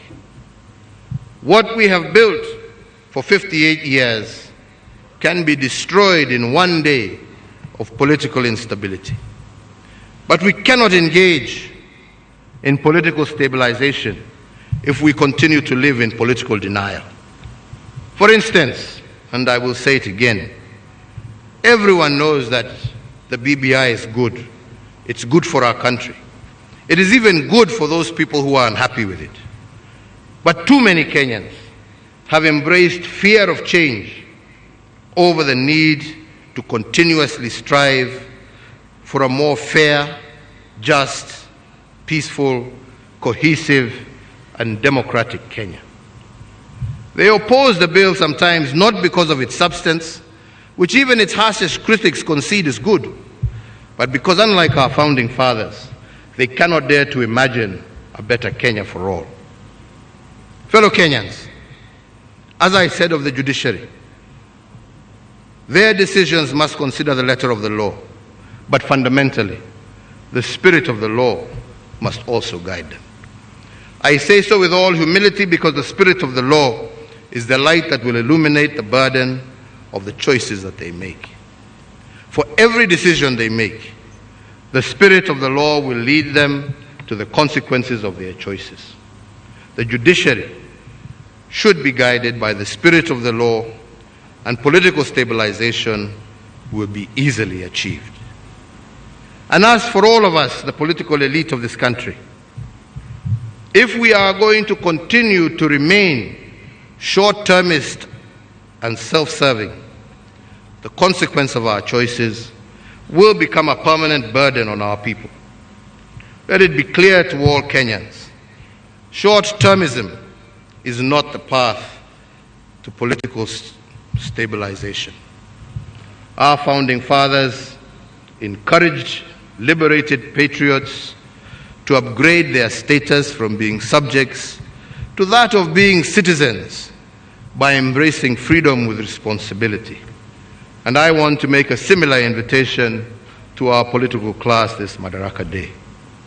I want to invite them to upgrade their status from being politicians to being leaders. Politicians are too often obsessed with personal gain, but it is our national pain that should disturb them. Fellow Kenyans, I have just illuminated just a fraction of what my administration has done, for that is not, I believe, important. That is not what is important. What is important is the recognition of what those who went before us did. We have only built on their foundation with a full recognition that we are still a long way to achieving all the hopes and aspirations of our people.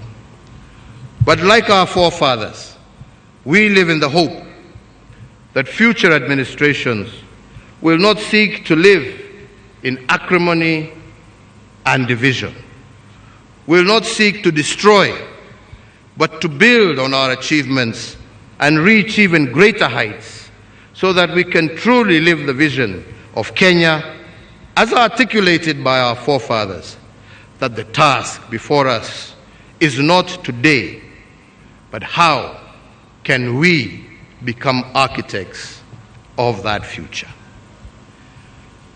And that is why today I want in particular to thank the Right Honorable Raila Amolo Odinga for embracing national pain over his personal gain when we did the handshake.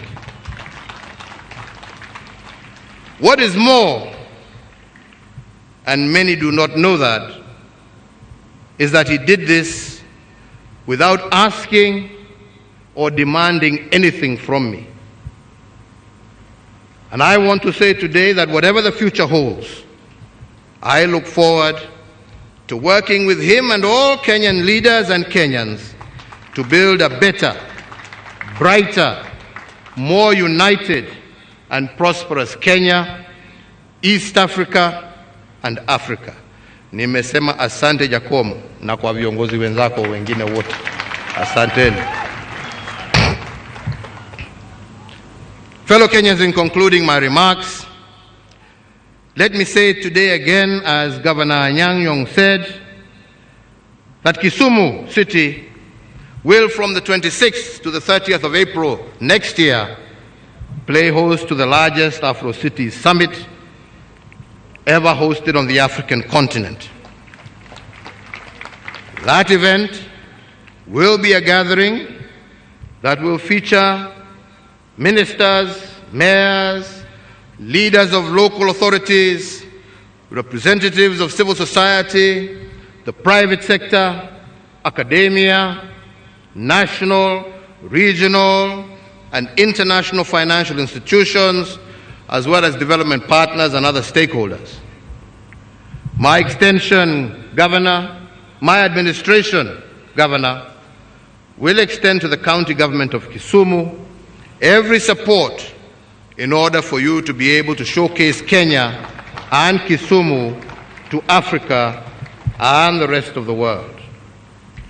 In the same breath, allow me to say how proud I am today to be addressing you from this brand new Jomo Kenyatta International Stadium in Kisumu, and I wish to assure you that all the remaining works will be completed over the next coming weeks.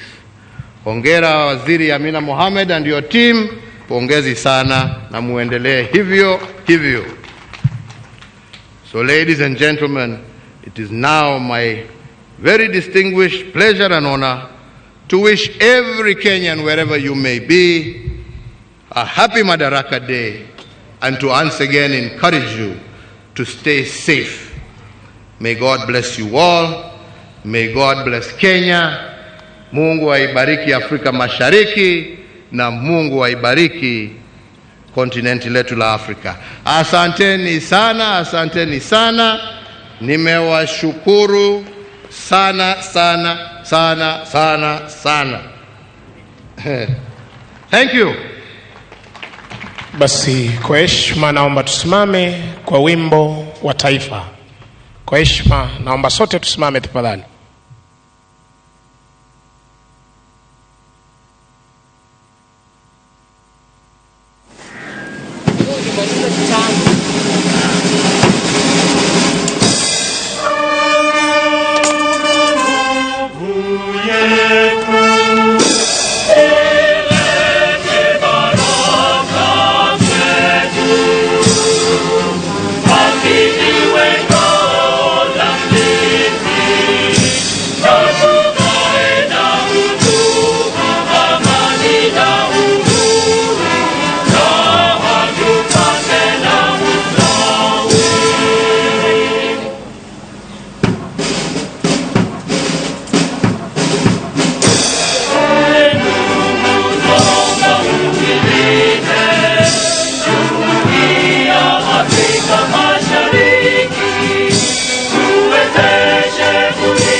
Basi asanteni. Kwa heshima ningeomba wananchi tuzidi kutulia hadi nitakapompisha